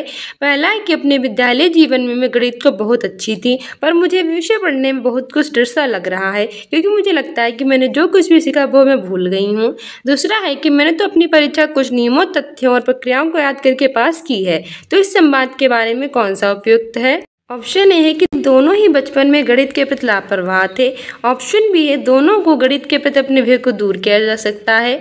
ऑप्शन सी है कि दोनों को ही अपने बचपन में बिना समझे बनाए रखकर सीखने के लिए प्रोत्साहित किया गया। और चौथा है कि ये गणित की अच्छी या फिर अच्छा अध्यापिका अध्यापक बनने योग्य नहीं है, परंतु भी अच्छा अध्यापिका अध्यापक बनने योग्य क्योंकि उसने बेहतर परीक्षा में किया है। तो सही आंसर हो जाएगा ऑप्शन सी कि दोनों को ही अपने बचपन में बिना समझे बनाए रटकर सीखने के लिए प्रोत्साहित किया गया है। अगला क्वेश्चन कह रहा है कि राष्ट्रीय पाठ्यचर्या रूपरेखा 2005 के अनुसार निम्नलिखित में से कौन सी बाल केंद्रित गणित कक्षा की विशेषता है। पहला है कि शिक्षक आयत के क्षेत्रफल पर एक गतिविधि का प्रदर्शन कर रहा है और उस दौरान शिक्षार्थी उसे शांति से सुन और देख रहे हैं। ऑप्शन बी है शिक्षार्थी कक्षा में विद्यार्थियों के लिए विभिन्न प्रकार की मूर्त सामग्री और हस्तकौशल सामग्री लाते हैं ताकि उनका उपयोग संख्याओं में विभिन्न अन्वेषणों के लिए कर सकें। ऑप्शन सी है कि शिक्षक कक्षा में पहाड़ों का उच्चारण कर रहा है और विद्यार्थी उनको एक स्वर में दोहराते हैं। यह है कि शिक्षक श्याम पट्ट पर एक आदर्श समस्या हल करते हैं और विद्यार्थी उस पर आधारित पाठ्य पुस्तक में प्रश्न हल करता है। सही आंसर हो जाएगा हमारा ऑप्शन बी कि शिक्षक कक्षा में विद्यार्थियों के लिए विभिन्न प्रकार की मूर्त सामग्री और हस्तकौशल सामग्री लाते और उनका उपयोग संख्याओं में विभिन्न अन्वेषणों के लिए किया जाता है। कह रहा है कि राष्ट्रीय पाठ्यचर्या रूपरेखा 2005 के अनुसार एक गणित शिक्षा से क्या अपेक्षित है। ऑप्शन ए है कि गणित कक्षा में मेधावी बच्चों को उनके स्तर के अनुकूल चुनौतियां प्रदान करते हुए सभी बच्चों को सहभागिता सुनिश्चित करना, पाठ्य पुस्तक के सभी प्रश्नों को हल करना। ऑप्शन सी है कि प्रश्नों के ड्रिल और अभ्यास में विद्यार्थियों को संलग्न रखने और गणित में परिणामों को सुधारना। ऑप्शन डी है प्रतियोगितात्मक परीक्षाओं के लिए विद्यार्थियों को तैयार करना। सही आंसर हो जाएगा ऑप्शन ए कि गणित कक्षा में मेधावी बच्चों को उनके स्तर के अनुकूल चुनौतियां प्रदान करते हुए बच्चों को सहभागिता सुनिश्चित। राष्ट्रीय पाठ्यचर्या की रूपरेखा 2005 में एक शिक्षक यह अपेक्षा करता है कि बच्चों के सीखने में इस तरह से सुविधा प्रदान करें जिससे कि बच्चों के ज्ञान का निर्माण में मदद मिले। ठीक है, इस तरह से गणित शिक्षक से अपेक्षा है कि कक्षा में बच्चों को उनके स्तर के अनुकूल चुनौतियां प्रदान करते हुए बच्चों की क्या करें, सहभागिता को सुनिश्चित करें करना। हमारा अगला क्वेश्चन क्या है। प्राथमिक कक्षा के गणित शिक्षक श्री राणा ने उनके विद्यार्थियों से निम्न प्रश्न पूछा कि 5 सैकड़े में से 5 दहाइयां घटाइए। एक विद्यार्थी ने तत्परता से उत्तर दिया, उत्तर 0 0 है। तो ये कौन सी स्थिति के संबंध में शाब्दिक उपयुक्त है। ऑप्शन ए है कि शिक्षक ने कक्षा के समक्ष गलत तरीके से प्रश्न प्रस्तुत किया था। ऑप्शन बी है कि शिक्षक को ऐसी 10 और समस्याएं अभ्यास के लिए देनी चाहिए जब तक विद्यार्थी स्वयं सही से हल ना करे। ऑप्शन सी है कि शिक्षक को समस्या को सरल करना चाहिए ताकि विद्यार्थी सही से हल कर सके। कि भ्रांति पहचानने के लिए शिक्षक को विद्यार्थी से अपने उत्तर को समझाने के लिए कहना। सही आंसर हो जाएगा ऑप्शन डी सबसे अच्छा आंसर है। हमारा एक्सप्लेनेशन कह रहा है कि श्री राणा ने विद्यार्थियों से पूछा कि 5 सैकड़ों में से 5 दहाइयां घटाइए। 5 सैकड़े बराबर 500, 5 दहाइयां बराबर 50 बराबर 500। प्रश्नानुसार -5 400, 500 - 400। प्रश्नानुसार 500 - 50 बराबर 450। परंतु एक बच्चे ने उत्तर 0 दिया। इस स्थिति का सर्वाधिक उपयुक्त ही है कि उसकी भ्रांति है उसको पहचाने और शिक्षक को विद्यार्थियों से अपने उत्तर को समझने के लिए कहें। ठीक, हम ईवीएस की पेडागोजी के क्वेश्चन देखेंगे प्रीवियस ईयर के। नैदानिक परीक्षण शिक्षक की सहायता करेंगे। Diagnostic test in EVS will help a teacher to. Option A है कि विद्यार्थियों का बुद्धि भागफल ज्ञात करने में know the intelligence coordinates of learners. Option B कह रहा है कि ईवीएस के शिक्षण अधिगम के दौरान विद्यार्थियों को द्वारा सामना की गई समस्याओं का आकलन करने में assess the problem faced by learners during teaching learning of EVS. तीसरा कह रहा है कि विद्यार्थियों के अधिगम की गति का आकलन करने में assess the pace of learning of students. और चौथा कह रहा है कि ईवीएस में विद्यार्थी कितना बढ़िया प्रदर्शन करेगा ये ज्ञात करने में know how well learner is likely to do in EVS. तो ऑप्शन ए कह रहा है कि ए और सी सही है। ऑप्शन बी कह रहा है कि ए और बी सही है। ऑप्शन सी कह रहा है कि बी और डी सही है और ऑप्शन डी कह रहा है कि बी और सी सही है। सी आंसर इसमें हमारा हो जाएगा ऑप्शन सी कि बी और डी सही है। यानी कि इसने हमसे पूछा था कि ईवीएस में यानी इन्वायरमेंटल स्टडीज़ में जो नैदानिक परीक्षण है यानी कि डायग्नोस्टिक टेस्ट है उसके लिए शिक्षक की सहायता कौन करेगा।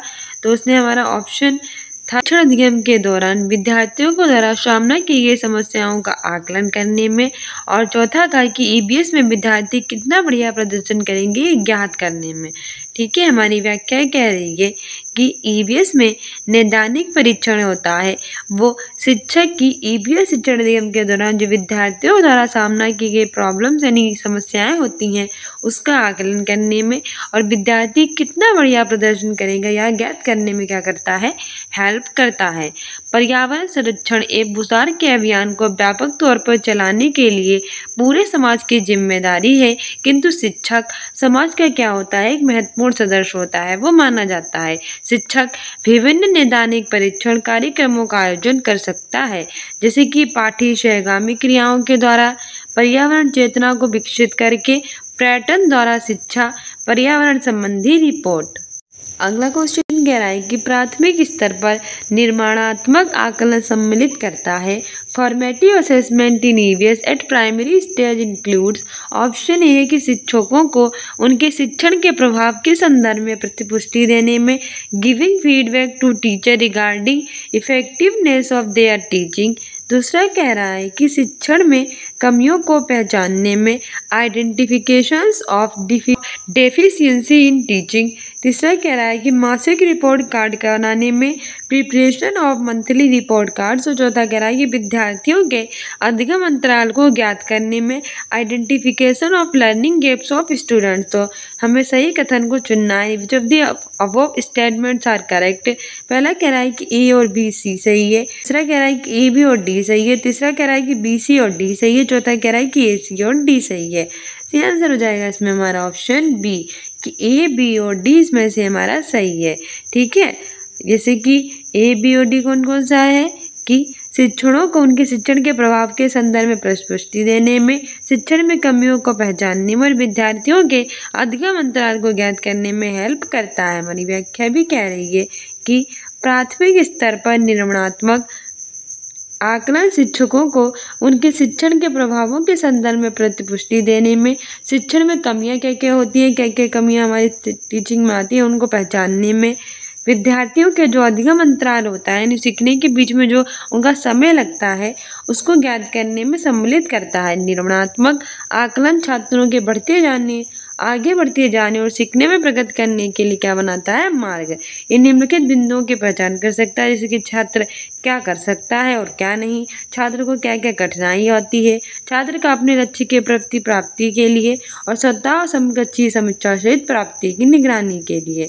अगला क्वेश्चन कह रहा है कि निम्नलिखित में से कौन सी एक अप्रक्षेपित शिक्षण सामग्री है। Which of the following is a non projected teaching add. Option A है चार्ट, ऑप्शन बी है स्लाइड, ऑप्शन सी है फिल्म स्ट्रिप और ऑप्शन डी है एपीडीएस्कोप। सही आंसर हो जाएगा इसमें हमारा ऑप्शन ए चार्ट। ठीक है, इनमें से एक अप्रक्षेपित शिक्षण सामग्री जो है वो चार्ट है। हमारी व्याख्या भी कह रही है कि चार्ट एक अप्रक्षेपित शिक्षण सामग्री है, जबकि जो स्लाइड होती है, फिल्म स्ट्रिप होता है, एपीडीस्कोप होता है, ये सभी क्या होती हैं, प्रक्षेपित शिक्षण सामग्री होती हैं। देख लीजिए कि अप्रक्षेपित शिक्षण सहायक सामग्री और प्रक्षेपित शिक्षण सहायक सामग्री होती क्या है। अप्रक्षेपित इसके अंतर्गत ऐसी सामग्री आती है जिनका प्रक्षेपण करने के लिए यंत्रों की आवश्यकता नहीं करनी पड़ती है। मतलब ऐसी शिक्षण सामग्री जिसको प्रक्षेपित करने के लिए हमें यंत्र नहीं जरूरत पड़ते हैं उन्हें हम कहते हैं अप्रक्षेपित शिक्षण सामग्री, जिसमें हमारे कार्टून, चित्ररेखा, चित्र पोस्टर और प्लेस कार्ड आते हैं। दूसरी होती है अप्रक्षेपित शिक्षण सामग्री। ये क्या होता है, इसके अंतर्गत किसी अध्ययन को एक बड़े पर्दे पर प्रतिबिंबित करके शिक्षण प्रक्रिया को आसान और हम रुचिकर बना सकते हैं। इसमें क्या होता है कि किसी अध्ययन को एक बड़े से पर्दे पर प्रतिबिंबित करते हैं और शिक्षण प्रक्रिया को कैसे बना सकते हैं, ईजी बना सकते हैं और बहुत ही इंटरेस्टिंग बना सकते हैं। प्रक्षेपित सामग्री के अंतर्गत प्रदर्शन के लिए जो विद्युत यंत्र होते हैं वो चाहिए होते हैं, जैसे कि सिनेमा है, स्लाइड है, दूरदर्शन है। ये क्या है, अप्रक्षेपित है। ये रखना एग्जाम्स के लिए इंपॉर्टेंट है। अप्रक्षेपित शिक्षक सामग्री है सिनेमा, स्लाइड और दूरदर्शन। इसके लिए यंत्रों की आवश्यकता पड़ती है। और जो प्रक्षेपित सहायक सामग्री है वो है कार्टून, चित्ररेखा, चित्र पोस्टर, प्लेस कार्ड, और इसके लिए यंत्रों की आवश्यकता नहीं पड़ती है। ठीक है, आगे बढ़ते हैं। अगला क्वेश्चन कह रहा है कि श्री रोहन ने विषय जल का संरक्षण पर एक भूमिका निर्वहन का आयोजन किया। अपनी कक्षा में रोहन द्वारा इस भूमिका निर्वहन को आयोजित करने का क्या उद्देश्य है? Mister Rohan organized a role play on the topic conservation of water. What is the purpose of organizing this role play by Rohan in the classroom? In his classroom. Option A कह रहा है कि वे विद्यार्थियों को भावी पीढ़ियों के लिए जल के संरक्षण की आवश्यकता के प्रति संवेदनशील बनाना चाहता है। He wanted to sensitize students on the need of conserving water for future generation. Option B कह रहा है कि वे विद्यार्थियों को समाज में जल के संरक्षण के विषय में जानकारी के अभाव से अवगत कराना चाहता है। He wanted to sensitize students about lack of awareness in the system regarding conservation of water. तीसरा कह रहा है कि वे भूमिका निर्वहन द्वारा विद्यार्थियों में विश्वास का स्तर ऊपर उठाना चाहता है। He wanted to raise confidence level in students through role play. और चौथा कह रहा है कि वह जल संरक्षण के विषय में विद्यार्थियों के विचार जानना चाहता है जिससे वे उन्हें सही मार्गदर्शन प्रदान कर सके। He wanted to learn about students' views on water conservation to guide them correctly. तो सही आंसर हो जाएगा इसमें हमारा ऑप्शन ए कि वे विद्यार्थियों को भावी पीढ़ियों के लिए जल के संरक्षण की आवश्यकता के प्रति संवेदनशील बनाना चाहता है।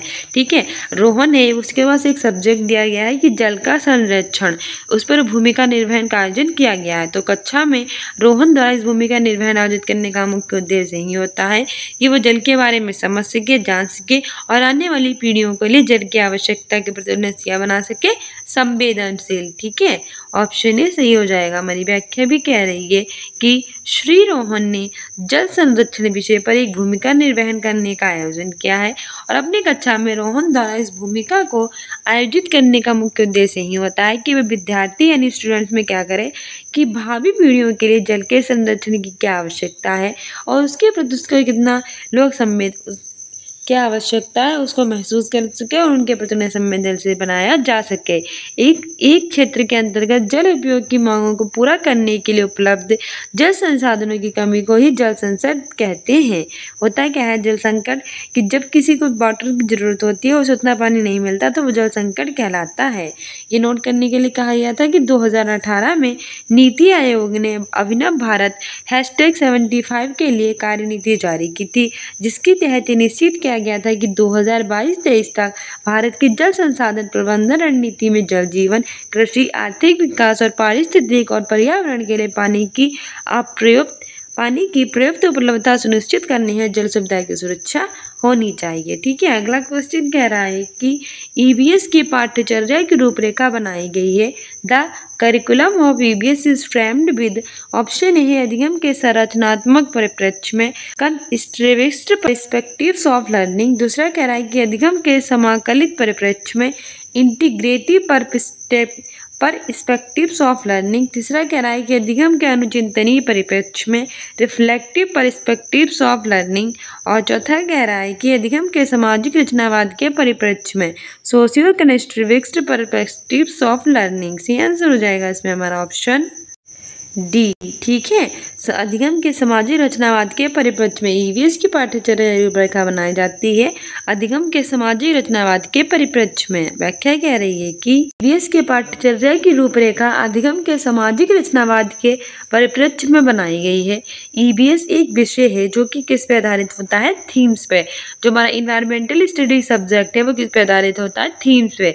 थीमों के बच्चों के परिप्रेक्ष्यों और उसके दैनिक जीवन से लिया गया है। थीमें जो होती हैं वो उनसे कहाँ से लिया गया है? बच्चों के परिप्रेक्ष्य और उनके दैनिक जीवन से, ताकि वे अपने दैनिक जीवन से क्या सके, स्वयं को जोड़ सके कक्षा अधिगम से। और ईवीएस के पाठ्यक्रम में शामिल इस प्रकार की हैं। हमारे इन्वायरमेंटल स्टडीज़ में कौन कौन सी थीमें, ये भी पूछा जा सकता है। तो टोटल कितनी थीमें है? इसमें से 6 हैं। कौन कौन सी? पहली है परिवार और मित्र यानी फैमिली और friends.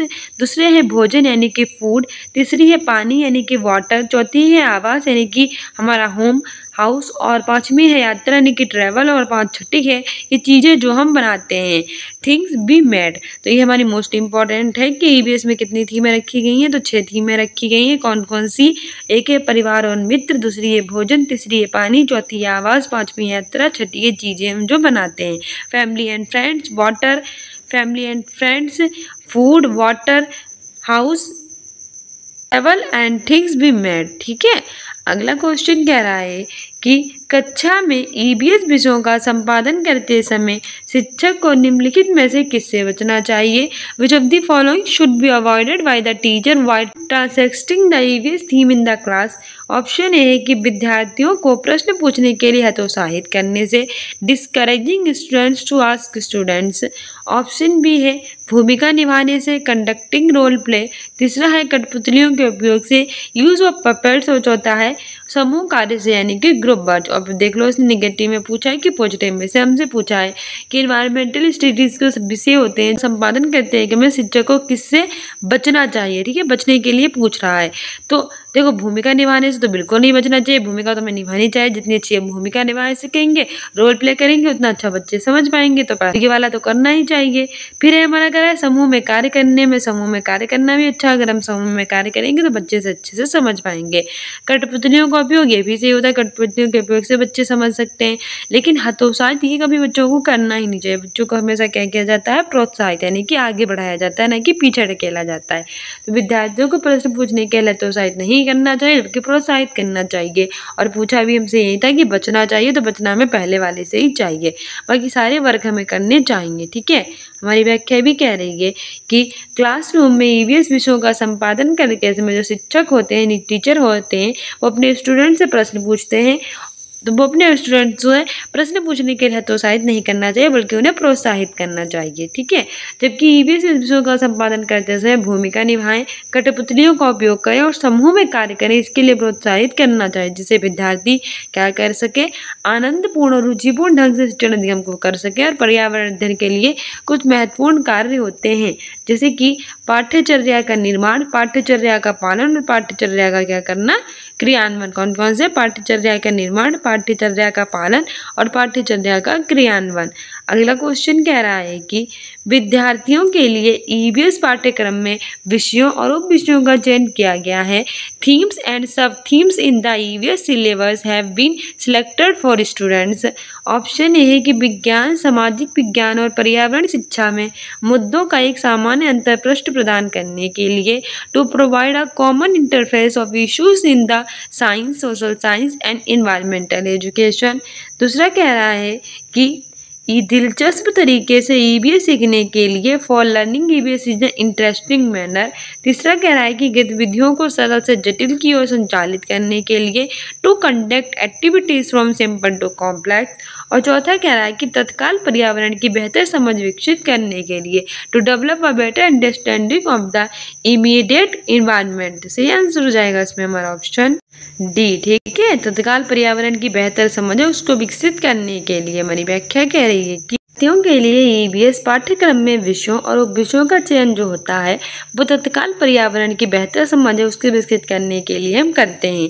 EVS and environmental studies जो होती है वो पाठ्यक्रम छात्रों के लिए अधिक जीवंत सामग्री बनाने के लिए व्यापक विषय होते हैं उनका उपयोग कर सके। पर्यावरण प्रबंधन का एक महत्वपूर्ण पक्ष होता है पर्यावरण की शिक्षा, अर्थात पर्यावरण के विविध पक्षों, इसके घटकों, मानव के साथ अंतर संबंधों, पारिस्थितिक तंत्र, प्रदूषण, विकास, नगरीकरण, जनसंख्या आदि का पर्यावरण पर प्रभाव की समुचित जानकारी देना। मानव, तकनीकी विकास और पर्यावरण के अंतर संबंधों से जो पारिस्थितिक चक्र बनता है और वह संपूर्ण क्रियाकलापों और विकास को क्या करता है? नियंत्रित। अगला क्वेश्चन कह रहा है कि which of the following themes, sub-themes could be related to the competency given below? Evaluates suggestions regarding counseling and mental well-being for people who have faced disasters and the trauma of losing one's home. यानी कि निम्नलिखित में से कौन सा विषय उप विषय नीचे दी गई दक्षता से संबंधित हो सकता है? उन लोगों के लिए परामर्श और मानसिक कल्याण के बारे में सुझावों का मूल्यांकन करता है जिन्होंने आपदा का सामना किया है और अपने घर के खोने के आघात का सामना किया है। ऑप्शन ए है ट्रैवल, यात्रा। ऑप्शन बी है शेल्टर, आश्रय। ऑप्शन सी है वर्क एंड प्ले यानी कि कार्य और खेल। ऑप्शन डी है वाटर यानी कि पानी। तो इसमें सही आंसर हो जाएगा ऑप्शन बी, शेल्टर यानी कि आश्रय। आश्रय।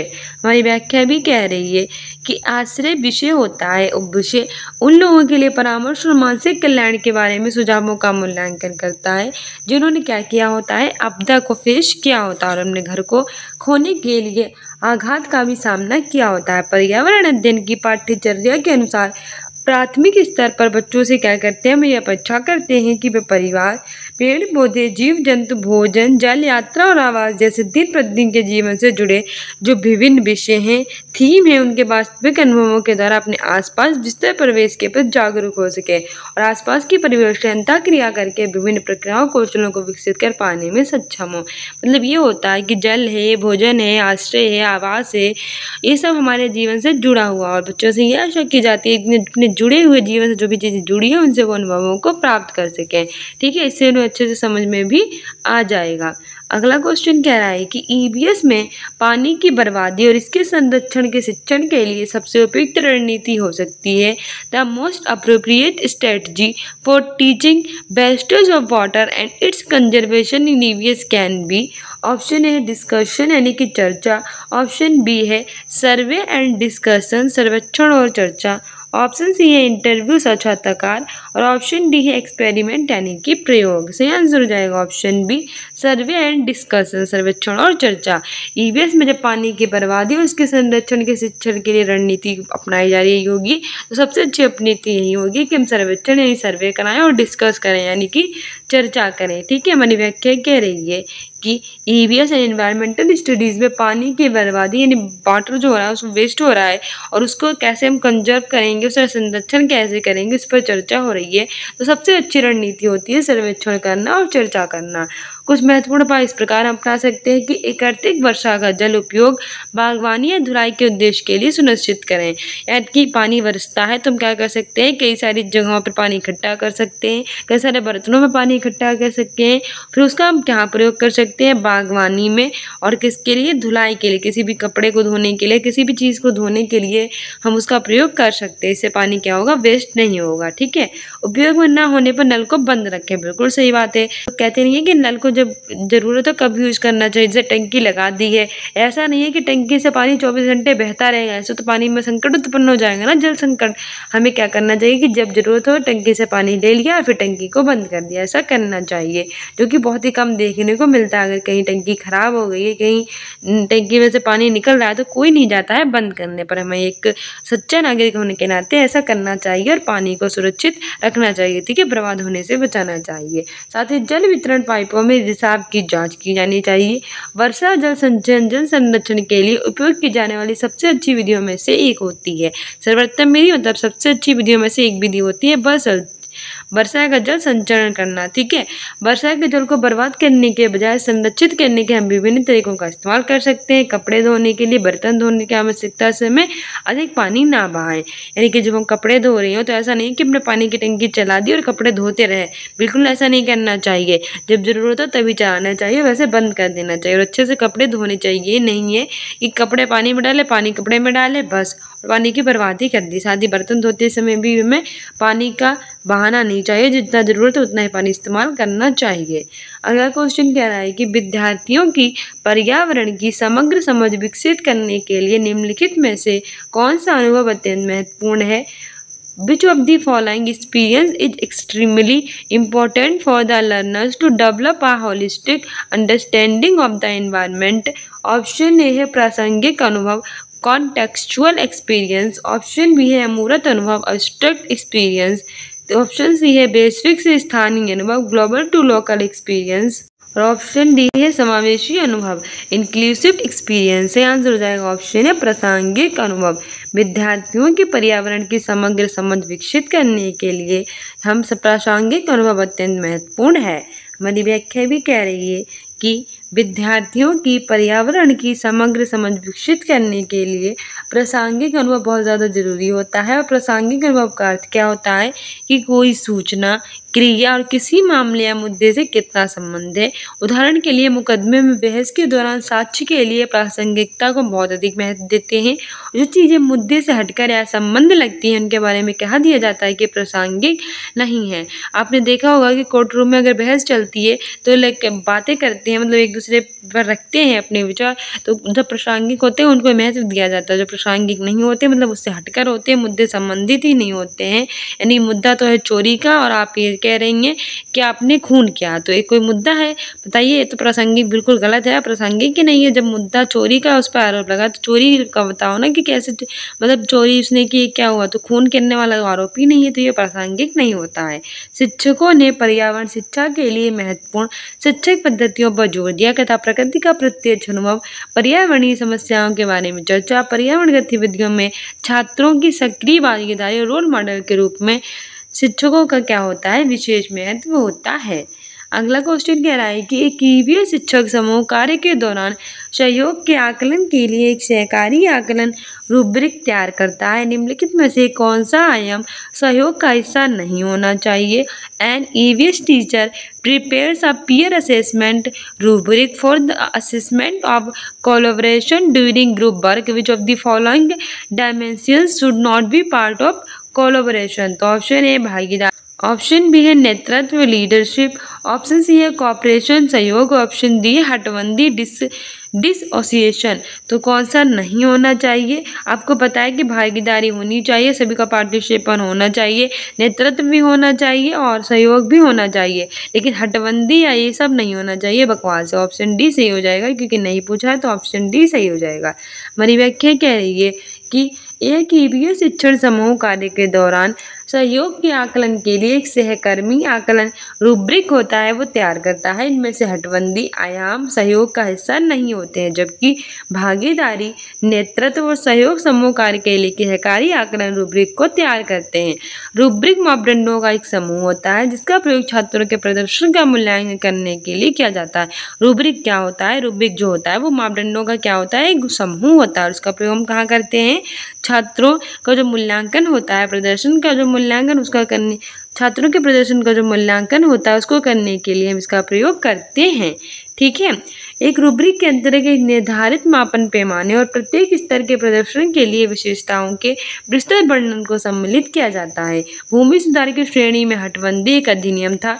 इन कानूनों के तहत एक विशिष्ट परिवार के लिए जमीन रखने की उच्चतम सीमा तय कर दी गई थी। हटबंदी था क्या? हटबंदी जो था वो भूमि सुधार की श्रेणी में क्या था? एक अधिनियम। और इसके तहत क्या हुआ था कि इस कानून के तहत एक विशिष्ट परिवार जो था उसके लिए जमीन रखने की उच्चतम सीमा, सबसे अधिक सीमा तय कर दी गई थी। अगला क्वेश्चन कह रहा है कि निम्नलिखित में से कौन सा पानी के विषय से संबंधित त्यौहार मनाते बच्चों के संज्ञानात्मक विकास के साथ साथ सामाजिक भावनात्मक पहलुओं को जोड़ने के लिए पर्याप्त अवसर प्रदान करता है?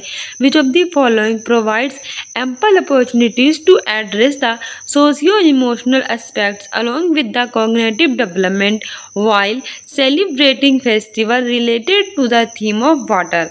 ऑप्शन ए कह रहा है बच्चों को लोकगीत सुनाने या गाने के लिए प्रोत्साहित करना, इंकरेजिंग चिल्ड्रंस टू रिसाइट और सिंग फोक सॉन्ग्स। ऑप्शन बी है प्रयोग एक्सपेरिमेंट्स, ऑप्शन सी है साक्षात्कार इंटरव्यूज, ऑप्शन डी है सर्वेक्षण यानी कि सर्वे। सही आंसर इसमें हमारा हो जाएगा ऑप्शन ए। ठीक है, बच्चों को लोकगीत सुनाने या गाने के लिए प्रोत्साहित करना।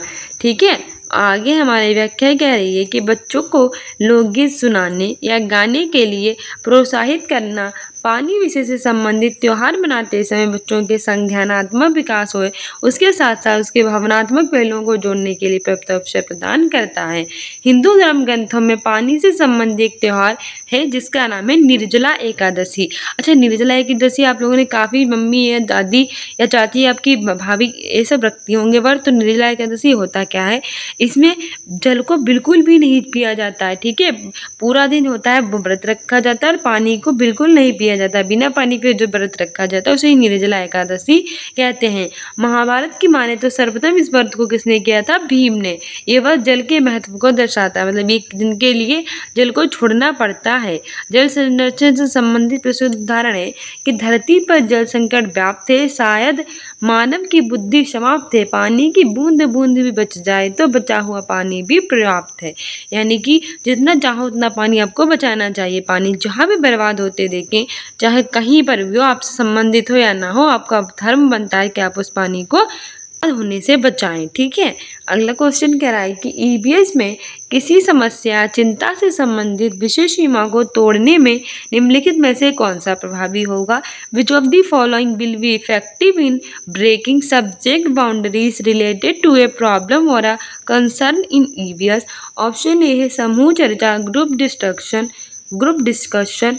ऑप्शन बी है प्रदर्शन, डी मोनस्ट्रक्शंस। तीसरा है लेक्चर यानी कि व्याख्यान। ऑप्शन डी है फिल्म शोज यानी कि फिल्म शो। सही आंसर हो जाएगा ऑप्शन ए ग्रुप डिस्कशन यानी कि समूह चर्चा। हमारी व्याख्या भी कह रही है कि ईवीएस में किसी समस्या या फिर चिंता से संबंधित विषय की सीमाएं हैं, उनके तोड़ने के लिए हम समूह चर्चा यानी कि ग्रुप सेशन जो होता है वो कर सकते हैं, सबसे अच्छी विधि होती है।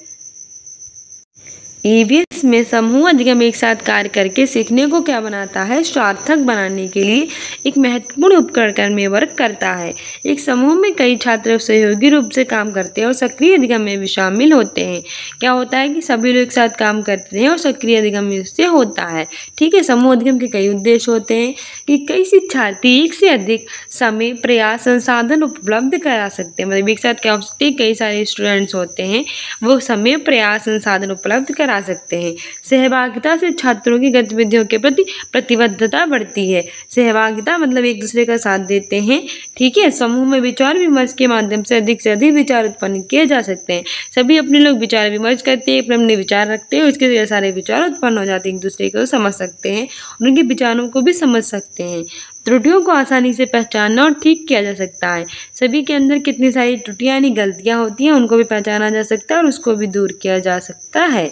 अगला क्वेश्चन कह रहा है कि ईवीएस कक्षा में प्रयुक्त निम्नलिखित में से कौन सी प्रक्रिया कौशल आयोजित करके विकसित किया जाएगा? Which of the following process skills will be developed by conducting experiments in EVS class? Option B A है अवलोकन कौशल, ऑब्जर्वेशन स्किल। ऑप्शन बी है रिमेंबरिंग स्किल, याद रखने का कौशल। ऑप्शन सी है विजुअल स्किल, दृश्य कौशल। और ऑप्शन डी है पहचानने का कौशल यानी रिकॉग्नाइजिंग स्किल। तो पूछा है कि कौन सा जो प्रक्रिया कौशल है वो आयोजित करके विकसित किया जा सकता है ईवीएस की कक्षा में? सही आंसर हो जाएगा हमारा ऑप्शन ए अवलोकन कौशल यानी कि ऑब्जर्वेशन स्किल। इसने कहा है कि प्रक्रिया कौशल आयोजित करके विकसित किया जा सकता है, तो वो ऑब्जर्वेशन स्किल ही होगी। हमारी व्याख्या भी कह रही है कि ईवीएस कक्षा में प्रयुक्त अवलोकन कौशल प्रक्रिया को आयोजित करके विकसित कर सकते हैं। प्रभावी शिक्षक अधिकतर समय में अपने विद्यार्थियों का अवलोकन करता है। प्रभावी शिक्षक में क्या होता है, अधिकतर समय में कि अपने विद्यार्थियों क्या करते हैं, ऑब्जर्वेशन करते हैं। सामान्य तौर पर अधिकांश शिक्षक अपने विद्यार्थियों के काम का अवलोकन कक्षा में कुछ करते हैं, उसे सुनकर और देखकर भी करते हैं। विद्यार्थियों की प्रगति का अवलोकन करना महत्वपूर्ण होता है क्योंकि उसे निम्नलिखित बातों में मिलती हैं। अच्छा, होता क्या है कि विद्यार्थी होते हैं, जो स्टूडेंट्स होते हैं, उनको ऑब्जर्वेशन करना पड़ता है क्योंकि उसमें कई सारी जानकारी मिलती है, जैसे कि अधिक ऊंचे ग्रेड प्राप्त करना, अपनी सीखने की प्रक्रिया में सुधार करना कि बच्चों ने कितना सीखा है पहले से, कितना अभी और सीखना बाकी है और कैसे उन्होंने सुधार किया है। प्रादेशिक और स्थानीय मानकीकृत परीक्षण में उपलब्धि का पूर्वानुमान करना, अपने कार्य प्रदर्शन के बारे में अधिक सजग रहना और अपनी सीखने की प्रक्रिया के प्रति क्या रहना, अधिक जिम्मेदार रहना।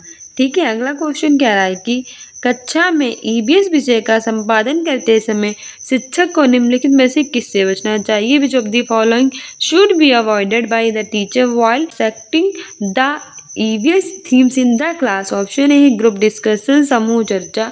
ऑप्शन बी है स्कूल बेस्ड असेसमेंट, स्कूल आधारित आकलन। ऑप्शन सी है विद्यार्थियों द्वारा सही उत्तरों पर जोर देना, emphasis on the right answers by the students. और ऑप्शन डी कह रहा है कि सामुदायिक स्थानों का भ्रमण, विजिट टू कम्युनिटी प्लेस। आएगा हमारा ऑप्शन सी विद्यार्थियों द्वारा सही उत्तरों पर जोर देना। हमारी व्याख्या भी कह रही है कि कक्षा में ईवीएस विषय का संपादन करते समय शिक्षक को विद्यार्थियों द्वारा सही उत्तरों पर जोर देने से बचना चाहिए क्योंकि विद्यार्थी पहले सही ढंग से समझ नहीं पाता, इसलिए सही उत्तर नहीं दे पाता है। मतलब अगर ईवीएस की जो क्लासरूम है, ईवीएस सब्जेक्ट है तो ईवीएस से यही पेडागोजी पूछी जाएगी, तो ईवीएस की जो क्लासरूम है वो चल रही है, तो विद्यार्थी शिक्षक जो इसने बच्चों पर ये दबाव नहीं डालना चाहिए वो पहले बार में ही सही उत्तर दे दें। ठीक है, उस पर जोर नहीं देना चाहिए क्योंकि क्योंकि बच्चे जो होते हैं वो करके सीखते हैं और पहली बार में तो उन्हें आंसर पता नहीं होगा, इसलिए वो गलत भी दे सकते हैं। तो उस पर हमें इतना वो रिएक्ट नहीं करना चाहिए, तो गलत दिया उन्हें सही आंसर बताना चाहिए, समझाना चाहिए, तो जिससे वो आइंदा दूसरी बार कैसे दे सके सही आंसर दे सके। ठीक है। शिक्षक को चाहिए कि किसी भी विषय को सरल से कठिन की ओर शिक्षण कार्य करें, मतलब कहाँ से ले जाएं, इजी टू डिफिकल्ट ले जाए, ना कि डिफिकल्ट टू इजी। अगर पहले हम डिफिकल्ट पढ़ा देंगे तो बच्चों को कुछ समझ में ही नहीं आएगा, फिर उन्हें इजी भी डिफिकल्ट लगने लगेगा। इसलिए सबसे पहले हम उसे सरल पढ़ाएंगे, जब उसे समझ जाएंगे धीरे धीरे हम डिफिकल्ट की तरफ ले जाएंगे। यानी कि सबसे पहले उसे गिनती सिखाएंगे, फिर उसे पहाड़ी सिखाएंगे, तभी तो गुणा और भाग सिखाएंगे। सबसे पहले गुणा भाग करवा देंगे, बाद में गिनती करेंगे तो कैसे सीख पाएगा बच्चा। ठीक है। इससे बच्चों में उस विषय के प्रति नकारात्मकता नहीं विकसित हो पाएगी। बिल्कुल सही बात है। अगर हमने बच्चों को कोई सब्जेक्ट है वो पढ़ाया और बच्चों को उसके बारे में पता ही नहीं है, सबसे पहले ही हार्ड चीज़ों से लगने लगा है, तो वो उसे समझ ही नहीं पाएंगे, वो निगेटिव हो जाएंगे उस सब्जेक्ट के प्रति। ठीक है। इसलिए हमें पॉजिटिव की तरफ जाना है, ना कि निगेटिव की तरफ। यानी पहले इजी सिखाना है फिर हार्ड। ठीक है। अगर अध्यापक कहता है कि सही उत्तर ही देना, तो विद्यार्थी के मन में संशय उत्पन्न होगा और सही उत्तर नहीं दे पाएगा। विद्यार्थियों में संकल्पनात्मक समझ को सुसाध्य करने हेतु शिक्षक द्वारा जो प्रस्तुत किया गया उससे पहले जो ज्ञात है उन दोनों से संबंध स्थापित के अवसर प्रदान करने चाहिए। मतलब ये है कि जो एक टीचर है उसे बच्चों से ये नहीं करना चाहिए कि मैंने तुमसे एक प्रश्न पूछा, इस प्रश्न का तुम्हें सही आंसर ही देना है, गलत दोगे तुम्हारी मार पड़ेगी, तुम्हें पापा मम्मी से शिकायत की जाएगी या भेज दिया जाएगा स्कूल से बाहर। तो ये सब नहीं करना चाहिए। बच्चों की जो पहले की समझ है, बच्चों ने जो कुछ सीखा है उसी के आधार पर उसे आंसर देना चाहिए। ठीक है। वो अगर आंसर आपको दे देगा, अगर आपको ऐसा लगता है कि आंसर गलत है, इसमें से क्या क्या उस आंसर को सही किया जा सकता है, तो आप बच्चों को बता सकते हैं कि ऐसे ऐसे करने से आंसर सही होगा। उससे संबंधित कर सकते हैं, उसकी लाइफ से संबंधित कर सकते हैं, उसे अच्छे से बता सकते हैं, समझा सकते हैं। तो इससे क्या होगा कि वो आगे सही उत्तर देगा। ठीक। हिंदी के पेडागोजी के क्वेश्चन देखेंगे प्रीवियस ईयर के। आदेश और निर्देश दे रही है जिससे कि विद्यार्थी आदेशानुसार निष्पादन कर सकें। वे भाषा अधिगम के लिए उपागम का अनुसरण कर रही है। ऑप्शन ए है ये परामर्श कोश है। ऑप्शन बी है ये समग्र भौतिक प्रक्रिया है। ऑप्शन सी है संप्रेषणात्मक उपागम है और ऑप्शन डी है मानवीय उपागम है। सही आंसर हो जाएगा इसमें हमारा ऑप्शन बी, ये समग्र भौतिक प्रक्रिया है। ठीक है। हमारी व्याख्या भी कह रही है कि सुधा कक्षा 2 में क्या कर रही है कि इंग्लिश सब्जेक्ट पढ़ा रही है, वह आदेश और निर्देश दे रही है जिससे कि जो स्टूडेंट्स हैं वो आदेशानुसार निष्पादन कर सकें। वह भाषा अधिगम के समग्र भौतिक प्रक्रिया उपागम का अनुसरण कर रही है। ठीक है। Total physical response. अगला क्वेश्चन कह रहा है कि ऋतु चाहती है कि उसके विद्यार्थी शब्दों को सही तरह से लिख सकें। शब्द रचना में किन तत्वों को समझना जरूरत है। मतलब क्या है कि ऋतु है वो क्या चाहती है कि उसके जितने भी स्टूडेंट्स हैं वो क्या कर सके, शब्दों का सही तरह से क्या करें उसे लिख सके। तो शब्द रचना के किन तत्वों को समझने की ऋतु को के स्टूडेंट्स को जरूरत है। ऑप्शन ए है वर्तनी और पाठन। ऑप्शन बी है संयुक्तिकरण और रूपांतरण। ऑप्शन सी है लेखन और श्रवण। ऑप्शन डी है समानार्थी और विपरीतार्थ। तो सही आंसर हो जाएगा इसमें हमारा ऑप्शन बी, संयुक्तिकरण और रूपांतरण। अगर ऋतु चाहते हैं कि उसके विद्यार्थी शब्दों को सही तरह से लिखें तो उन्हें करण और रूपांतरण तत्वों को क्या करने की जरूरत है, समझने की। हमारी व्याख्या भी कह रही है कि ऋतु चाहती है कि उसके विद्यार्थी शब्दों को सही तरह से लिख सकें। शब्द रचना के संयुक्तिकरण और रूपांतरण तत्वों को समझने की उसे जरूरत है। अगला क्वेश्चन कह रहा है कि अनिका अपने विद्यार्थियों की हमेशा ये मदद करती है कि वे अंग्रेजी की कक्षा में सीखे गए शब्दों को अन्य विषयों के साथ जोड़ना व प्रयोग करना सीखें। इससे उसके विद्यार्थियों को किस बात में मदद मिलेगी। ऑप्शन ए है अंग्रेजी भाषा के महत्व को पुनर्वलन। ऑप्शन बी है अंग्रेजी में सीखे गए तथ्यों को अन्य विषयों से संबंध कर पाना। ऑप्शन सी है अंग्रेजी भाषा के प्रति बने भय को दूर करना। और ऑप्शन डी है कि अंग्रेजी की शब्द संपदा याद करना। सही आंसर हो जाएगा इसमें हमारा ऑप्शन बी। ठीक है। अंग्रेजी में सीखे गए तथ्य होते हैं उनको अन्य विषयों के संबंध कर पाना। हमारी व्याख्या भी कह रही है कि अनिका चाहती है कि उसके जो शिक्षार्थी हैं वो हमेशा क्या करें, ये मदद। अनिका अपने शिक्षार्थियों की हमेशा मदद करना चाहती है कि वे अंग्रेजी में कक्षा में सीखे गए जो शब्द होते हैं उनको अन्य विषयों के साथ क्या कर सके, जोड़ सके, उनका प्रयोग उसमें कर सके जोड़कर। इससे उसके विद्यार्थी अन्य विषयों के साथ जोड़ना और प्रयोग करना सीखें। इससे उसके विद्यार्थियों को अंग्रेजी में सीखे गए इससे उसके जो विद्यार्थी हैं उनको अंग्रेजी में सीखे गए जो तथ्य हैं उनको अन्य विषयों के संबंध कर पाने में क्या मिलेगी, मदद मिलेगी। अगला क्वेश्चन कह रहा है कि रवि अपने विद्यार्थियों को ड्रामा सिखा रही है। ड्रामे का प्रयोग करके रवि अपने विद्यार्थियों की किस तरह से मदद कर रहा है। ऑप्शन ए संवाद लेखन दक्षता विकसित करना, ऑप्शन बी है नाटक पढ़ने की दक्षता विकसित करना, ऑप्शन सी है संप्रेषणात्मक दक्षता को विकसित करना और ऑप्शन डी है अभिनय के गुण को विकसित करना। सही आंसर हो जाएगा इसमें हमारा ऑप्शन सी की संप्रेषणात्मक दक्षता को विकसित करना। रवि अपने विद्यार्थियों को क्या सिखा रहा है, ड्रामा, और वो कह रहा है कि ड्रामा का प्रयोग करके रवि जो है अपने विद्यार्थियों में संप्रेषणात्मक दक्षता को विकसित कर पाएगा। ठीक है, उसमें विकसित करने में उसे हेल्प करेगा। अगला क्वेश्चन कह रहा है कि सुजाता अपने विद्यार्थियों को वाक्य संरचना सिखा रही है। वह ड्रिल की विकल्प सूची का प्रयोग कर रही है। वह भाषा शिक्षण के किस उपागम का प्रयोग कर रही है। ऑप्शन ए है संरचनात्मक, ऑप्शन बी है व्याकरण अनुवाद, ऑप्शन सी है संप्रेषणात्मक, ऑप्शन डी है रचनात्मक। सही आंसर हो जाएगा हमारा ऑप्शन ए संरचनात्मक। ठीक है, सुजाता है वो अपने स्टूडेंट्स को वाक्य संरचना को सिखा रही है और ड्रिल के विकल्प सूची का प्रयोग कर रही है, तो वह भाषा शिक्षण के संरचनात्मक उपागम का प्रयोग कर रही है। हमारी व्याख्या भी कह रही है कि सुजाता अपने विद्यार्थियों को वाक्य संरचना सिखा रही है और ड्रिल की विकल्प सूची का प्रयोग कर रही है, तो भाषा शिक्षण की वह संरचनात्मक उपागम का प्रयोग करती है। अगला क्वेश्चन कह रहा है कि गुरजीत भाषा अधिगम में शब्द भंडार के महत्व को समझती है। आपके अनुसार शब्द भंडार विकसित करने की सबसे अच्छी युक्ति कौन सी है। यानी कि जो एक है गुरजीत, वो क्या कह रही है कि भाषा अधिगम में शब्द भंडार का महत्व उसके महत्व को समझ रही, तो उसके अनुसार शब्द भंडार विकसित करने की सबसे अच्छी युक्ति कौन सी है। ऑप्शन ए है कि विद्यार्थियों को पाठ में आए कठिन शब्दों को रेखांकित करने और उनसे वाक्य बनाने के लिए कहा जाए। यानी कि विद्यार्थियों जो है उनको कई सारे ऐसे आते हैं पाठ में कठिन डिफिकल्ट वर्ड्स रेखांकित करने और उनसे वाक्य बनाने के लिए उन्हें कहें। और दूसरा कह रहा है कि विद्यार्थियों को दिए गए संदर्भ के आधार पर शब्दों के अर्थ का अनुमान लगाने के लिए कहा जाए। विद्यार्थियों को कुछ दिए गए होते हैं संदर्भ, उनके आधार पर क्या करना कि शब्दों का अर्थ है उसका अनुमान लगाने के लिए कहना। अगला कह रहा है कि विद्यार्थियों को शब्दों की सूची बनाने और उनका अर्थ याद करने के लिए कहा जाए। स्टूडेंट्स को क्या कहा, जो शब्द होते हैं वर्ड्स, उनकी सूची बनाने के लिए और उनका अर्थ है उसे याद करने के लिए कहा जाए। डी कह रहा है कि विद्यार्थियों को कहा जाए कि जब भी किसी कठिन शब्द के सामना हो तो शब्दकोश की मदद लें। मतलब जब भी वो कोई डिफिकल्ट वर्ड फेस करे तो वह क्या करें, डिक्शनरी का प्रयोग करें, ठीक है, जिससे उनके बारे में पता चल जाए। तो सही आंसर हो जाएगा इसमें हमारा ऑप्शन बी के विद्यार्थियों को दिए गए संदर्भ के आधार पर शब्दों के अर्थ का अनुमान लगाने के लिए उनसे कहा जाए। मेरी व्याख्या भी कह रही है कि गुरजीत भाषा अधिगम में शब्द भंडार के महत्व को समझती है।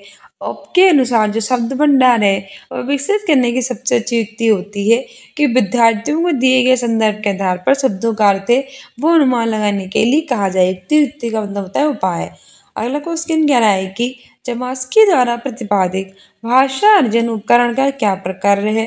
ऑप्शन ए है अभिभावकों के प्रति समझ बनाना, ऑप्शन बी है सार्वभौमिक व्याकरण को समझना, ऑप्शन सी है किसी एक भाषा को समझना, ऑप्शन डी है इस बात के प्रति समझ बनाना कि भाषा सीखना आसान है। सही आंसर हो जाएगा ऑप्शन बी सार्वभौमिक व्याकरणों को समझता। ठीक है, चौमस्की के द्वारा प्रतिपादित जो भाषा अर्जन है उस उपकरण का प्रकार होता है कि सार्वभौमिक जो व्याकरण है उसको समझना। हमारी व्याख्या भी कह रही है कि चौमस्की द्वारा प्रतिपादित भाषा अर्जन उपकरण का प्राकर्य सार्वभौमिक व्याकरण को समझना है। और चौमस्की के अनुसार बच्चों में भाषा अर्जन की क्षमता कैसी होती है, जन्मजात यानी बचपन से ही उसके अंदर भाषा को अर्जन करने की क्षमता होती है। बच्चों में भाषाई विकास एक काल्पनिक भाषा अधिग्रहण उपकरण द्वारा होता है। बच्चों में भाषाई विकास यानी भाषा का विकास कैसा होता है, एक काल्पनिक भाषा अधिग्रहण उपकरण के द्वारा होता है। अगला क्वेश्चन कह रहा है कि रेखा कक्षा 1 के विद्यार्थियों को अंग्रेजी पढ़ा रही है। वे विद्यार्थियों को वस्तुओं के चित्र दिखाती है और फिर उनके नाम बताती है। रेखा क्या करने का प्रयास कर रही है। ऑप्शन ए अपनी कक्षा को रुचिकर बना रही है यानी इंटरेस्टिंग बना रही है अपनी क्लासरूम को। ऑप्शन बी अपनी चित्रकारी के कौशल का प्रदर्शन कर रही है।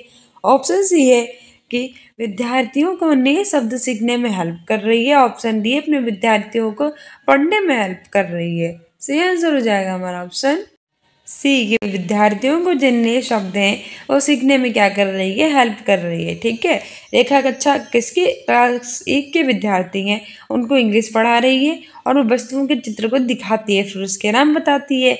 तो उसे क्या करिए कि विद्यार्थी से नए शब्द जो है वो सीख पाएंगे, नए शब्द को सीखने में हेल्प कर रही है, शब्दों को सीखने में हेल्प कर रही है।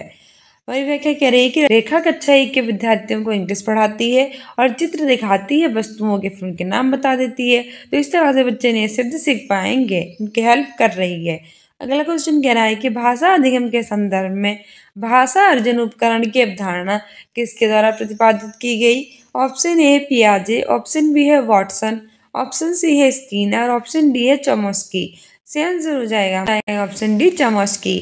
भाषा अधिगम के संदर्भ में भाषा को अर्जित करने के उपकरण की अवधारणा है वो चॉम्स्की के द्वारा प्रतिपादित की गई है। अगला कह रहा है हमारी व्याख्या कि भाषा अधिगम के संदर्भ में भाषा को अर्जन उपकरण की अवधारणा चॉम्स्की के द्वारा प्रतिपादित की गई, क्योंकि सीखी हुई भाषा को समझने की क्षमता अर्पित करना, उसे दैनिक जीवन में प्रयोग में लाने की भाषा को ही अर्जित करते हैं। भाषा अर्जन क्या कहलाता है कि कोई सीखी हुई भाषा होती है उसको समझने की क्षमता को अर्पित करना और उसे क्या करना, अपने दैनिक जीवन में प्रयोग करना, और ये क्या कहलाता है, भाषा अर्जन कहलाता है। अगले क्वेश्चन कह रहा है कि निंदा अपनी कक्षा में चीता चीता कविता का पाठन व गायन करवाने से पहले चीते पर चर्चा करती है। निंदा क्या करने की कोशिश कर रही है। ऑप्शन ए कि अपने विद्यार्थियों के पूर्व ज्ञान को क्रियाशील बना रही है। ऑप्शन बी है अपने विद्यार्थियों को पीठ का शीर्षक बता रही है, पीठ का नहीं पाठ का शीर्षक बता रही है। ऑप्शन सी है अपने विद्यार्थियों को रुचि को क्रियाशील बना रही है, और ऑप्शन डी है अपने विद्यार्थियों को बता रही है कि कविता कैसे पढ़ी जाती है। सही आंसर हो जाएगा ऑप्शन ए, अपने विद्यार्थियों के पूर्व ज्ञान है उसको क्या कर रही है, क्रियाशील बना रही है। ठीक है, हमारी व्याख्या भी कह रही है कि निदा अपनी कक्षा में जो चीता चीता कविता है उसका क्या कर रही है, गायन करवा रही है। इससे पहले वो किस पर करवा रही है, चीते नाम पाठ पर चर्चा करते हैं। चीते से पाठ पर चर्चा करने से उसे चीते के बारे में पता चल जाए, जैसे चीता चीता कविता का पाठन अच्छे से हो, इसलिए वो अपने पूर्व ज्ञान को क्या कर रही है, क्रियाशील बचाने की कोशिश कर रही है। अगला क्वेश्चन कह रहा है कि प्रतिस्थापन विकल्प सूची किसके शिक्षण में इस्तेमाल की जाती है। ऑप्शन ए है व्याकरण, ऑप्शन बी है कविता, ऑप्शन सी है शब्दार्थ, ऑप्शन डी है रचनात्मकता। सही आंसर हो जाएगा इसमें हमारा ऑप्शन ए व्याकरण। ठीक है, प्रतिस्थापन विकल्प सूची जो है वो व्याकरण में इस्तेमाल की जाती है। आगे बढ़ते हैं। आगे हमारा अगला क्वेश्चन कह रहा है कि जोसेफ प्रथम पीढ़ी के शिक्षार्थियों जो पहली बार अंग्रेजी पढ़ रहे हैं को अंग्रेजी पढ़ाते समय द्विभाषिक शब्द सूची का प्रयोग करता है, वे किस सिद्धांत का प्रयोग कर रहा है। ऑप्शन ए है समग्र भौतिक प्रक्रिया, ऑप्शन बी है व्याकरण अनुवाद विधि, ऑप्शन सी है मौन विधि, ऑप्शन डी है परामर्श कोश। तो सही आंसर हो जाएगा इसमें हमारा ऑप्शन बी व्याकरण अनुवाद विधि। ठीक है, जोसेफ है टीचर, वो क्या कर रहा है कि प्रथम पीढ़ी के शिक्षार्थी जो पहली बार, ऐसे बच्चे जो पहली बार इंग्लिश पढ़ रहे हैं, तो उन्हें इंग्लिश पढ़ाने के साथ साथ वो द्विभाषिक शब्द सूची का प्रयोग भी करता है, मतलब हिंदी और इंग्लिश दोनों में ट्रांसलेट करता है जिससे वो अच्छे से समझ सके। तो वो क्या कर रहा है, तो व्याकरण अनुवाद विधि का प्रयोग कर रहा है। ऑप्शन बी सही हो जाएगा। व्याख्या करिए कि जोसेफ प्रथम पीढ़ी के शिक्षार्थी जो पहली बार अंग्रेजी पढ़ते हैं उन्हें अंग्रेजी पढ़ाने के साथ साथ उसका हिंदी में भी ट्रांसलेट कर रहा है, द्विभाषिक शब्द सूची का प्रयोग करता है, और ये व्याकरण अनुवाद विधि सिद्धांत का प्रयोग होता है। क्या होता है, व्याकरण अनुवाद विधि। अगला क्वेश्चन क्या है कि रोमी कक्षा 3 को पढ़ाती है, पाठ्य पुस्तक में दिए गए नाटक के शिक्षण के समय रोमी को किस विधि का इस्तेमाल करना चाहिए जिससे कि वो उसके विद्यार्थियों उनके विद्यार्थी नाटक का आनंद ले सकें। ऑप्शन ए है सौसर वाचन, ऑप्शन बी है भूमिका निर्वह, ऑप्शन सी है मौन पठन, ऑप्शन डी है चित्र संयोजन। सही आंसर हो जाएगा हमारा ऑप्शन बी भूमिका निर्वह। ठीक है, कक्षा 3 को पढ़ाती है रोमी, तो जो पाठ्य पुस्तक में दिए गए जो नाटक का शिक्षण है उसको रोमी को भूमिका निर्वह के द्वारा करवाना चाहिए जिससे बच्चे नाटक में इंटरेस्ट ले सकें, क्योंकि बच्चे स्वयं अगर रोल प्ले करेंगे तो वो नाटक में बहुत ज़्यादा इंटरेस्ट लेंगे और उसे अच्छे से समझ भी पाएंगे। ठीक है, हमारा अगला क्वेश्चन कह रहा है कि सरसरी तौर पर पठन व बारीकी से पठन किसके उपकौशल हैं? ऑप्शन ए श्रवण यानी सुनने के, ऑप्शन बी है वाचन यानी बोलने के, ऑप्शन सी है पठन यानी कि पढ़ने के, ऑप्शन डी है लेखन यानी कि लिखने के। तो सही आंसर हो जाएगा हमारा ऑप्शन सी यानी कि पठन के। सरसरी तौर पर पढ़ना और बारीकी से पढ़ना ये सब पढ़ने के कौशल होते हैं। ठीक है, सरसरी तौर पर मतलब ऊपर ऊपर से पढ़ लेना, बारीकी तौर पर मतलब पूरा अंदर से इस्तेमाल, पूरा अंदर से अच्छे से पढ़ना समझ कर। ठीक है, तो सरसरी तौर पर पठन बारीकी से पठन पठन के उपकौशल होते हैं। कौशल कितने प्रकार के होते हैं? 4 प्रकार के। पूछता है एग्जाम में कितने प्रकार के? 4 प्रकार के। कौन कौन से? पढ़ना, लिखना, बोलना और सुनना। ठीक है, पढ़ना, लिखना, बोलना और सुनना ये सब होते हैं कौशल। अगला क्वेश्चन कह रहा है कि निम्नलिखित में से कौन सी त्रुटि लेखन कौशल त्रुटि नहीं है? ऑप्शन ए है पत्र का गलत प्रारूप, ऑप्शन बी है विराम चिन्ह की त्रुटियां, ऑप्शन सी है शास्त्र शैली लहजा की त्रुटि और ऑप्शन डी है वर्तनी की त्रुटि। सही आंसर हो जाएगा हमारा ऑप्शन सी। ठीक है, स्वर शैली यानी लहजा की त्रुटि ये लेखन कौशल की नहीं है, जबकि पत्र का गलत प्रारूप, विराम चिन्ह की और वर्तनी ये सब त्रुटि लिखने से संबंधित है, जबकि स्वर शैली या लहजा की लिखने से नहीं बोलने से संबंधित है। ठीक है, आगे बढ़ते हैं। हमारी व्याख्या कह रही है कि श्वासर शैली लहजा की त्रुटि लेखन कौशल त्रुटि नहीं होती है, जबकि पत्र का गलत प्रारूप, विराम चिन्ह की त्रुटियां और वर्तनी की त्रुटियां सब लेखन कौशल में आती हैं। हम इंग्लिश की पेडागोजी देखेंगे प्रीवियस ईयर की। As it is recommended that instruction should be given in the mother tongue of the children because ये हमारी 1 to 5 की पेडागोजी है इंग्लिश की। इससे पहले इंग्लिश के मैंने 15 क्वेश्चंस करा रखे ना, देख के तो देख लीजिएगा। और ये हमारे 15 क्वेश्चंस पेडागोजी के रहेंगे। टोटल इंग्लिश में 30 क्वेश्चन पूछे जाते हैं। ऑप्शन ए है टी it enables children to comprehend, option B है it creates a natural environment, option C है it helps the teacher in establishing her authority in class, option D है it promotes regional language. तो बताइए हमें कि in the primary classes यानी कि जो प्राथमिक कक्षाएं होती हैं उनमें रिकमेंडेड करता है instruction should be given in the mother tongue of the children, यानी बच्चों को जो निर्देश देने चाहिए वो उनकी मदर टंग यानी कि उनकी मातृभाषा में देने चाहिए। ऐसा क्यों किया जाता है? तो सही आंसर हो जाएगा इसमें हमारा option A it enables children to comprehend। ठीक है, ऑप्शन ए सही हो जाएगा। ठीक है, मदर टंग भाषा में बच्चों को प्रदान करना चाहिए क्योंकि इसमें बच्चों से समझ पाते हैं, बच्चों को पता चल जाता है कि कैसे क्या हो रहा है। व्याख्या कह रही है कि इन द प्राइमरी क्लासेस यानी प्राथमिक कक्षाओं में इज द रिकमेंडेड एक्शंस जो होते हैं, निर्देश होते हैं, वो शुड बी गिवन देने चाहिए इन द मदर टंग मातृभाषा में because it enables children to comprehend that this is curious especially in primary school to avoid knowledge gap and increase the speed of learning and comprehension. Hence option is the correct answer. अगला question कह रहा है reading a story Aparna often jumble sentence of the story and gives it back to student to put it in the right order. Aparna is standing her students. Option A है writing skills, option B है listening skills, option C है reading skills, option D है speaking skills. यानी कि अर्पणा जो होती है वो एक स्टोरी जो होती है वो पढ़ती है, उसके बाद क्या करती है कि बच्चों को jumble sentence of the story gives it back to student put in the right order. फिर क्या करती है कि जिसे उसने पढ़ा है उसी तरह से जो स्टोरी होती है उसको और जैसे पढ़ाए होते हैं उसे राइट ऑर्डर में जो पुट करने के लिए कहती है स्टोरी को। तो वो क्या कर रही है कि उस स्किल का प्रयोग कर रही है, कौशल का, राइटिंग का यानी लिखने के कौशल का। तो लिखने का कौशल लिखने वाला तो रही नहीं है तो नहीं होगा। लिसनिंग यानी सुनने का यानी सुनने का कौशल। ऑप्शन सी है रीडिंग स्किल्स यानी पढ़ने का कौशल। ऑप्शन डी है स्पीकिंग स्किल्स यानी कि बोलने का कौशल। तो सही आंसर हो जाएगा ऑप्शन सी रीडिंग स्किल्स। ठीक है, ऑप्शन सी सही हो जाएगा। हमारी व्याख्या भी कह रही है कि according to the question Arpana is strengthening her students reading skills. Reading a story she often jumbles sentences of the story and gives it back to student to put it in the right order. The purpose of reading is to connect the ideas on the page to what you already know. Hence option C is the correct answer. अगला question कह रहा है कि the smallest unit of speech is a language capable of the meaning of words. Option A है morpheme, option B है फोनोम, option C है ग्राफेम, option D है word. सही आंसर हो जाएगा ऑप्शन बी फोनेम।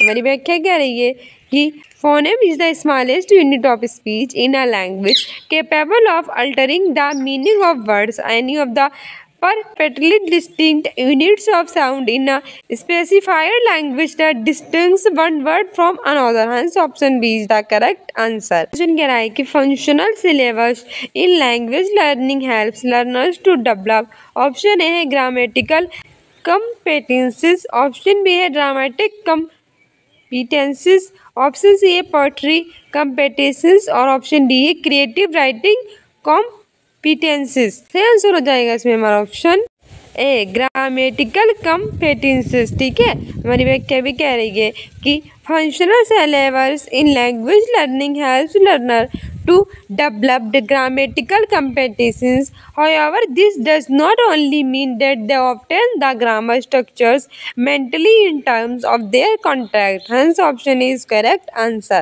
अगला क्वेश्चन कह रहा है कि Neha has developed a valid test for testing her students speaking skills but she needs a lot of teach equipment to administer her test. Neha's test lacks. Option A content validity, option B है reliability, option C है face validity, option D है practicality.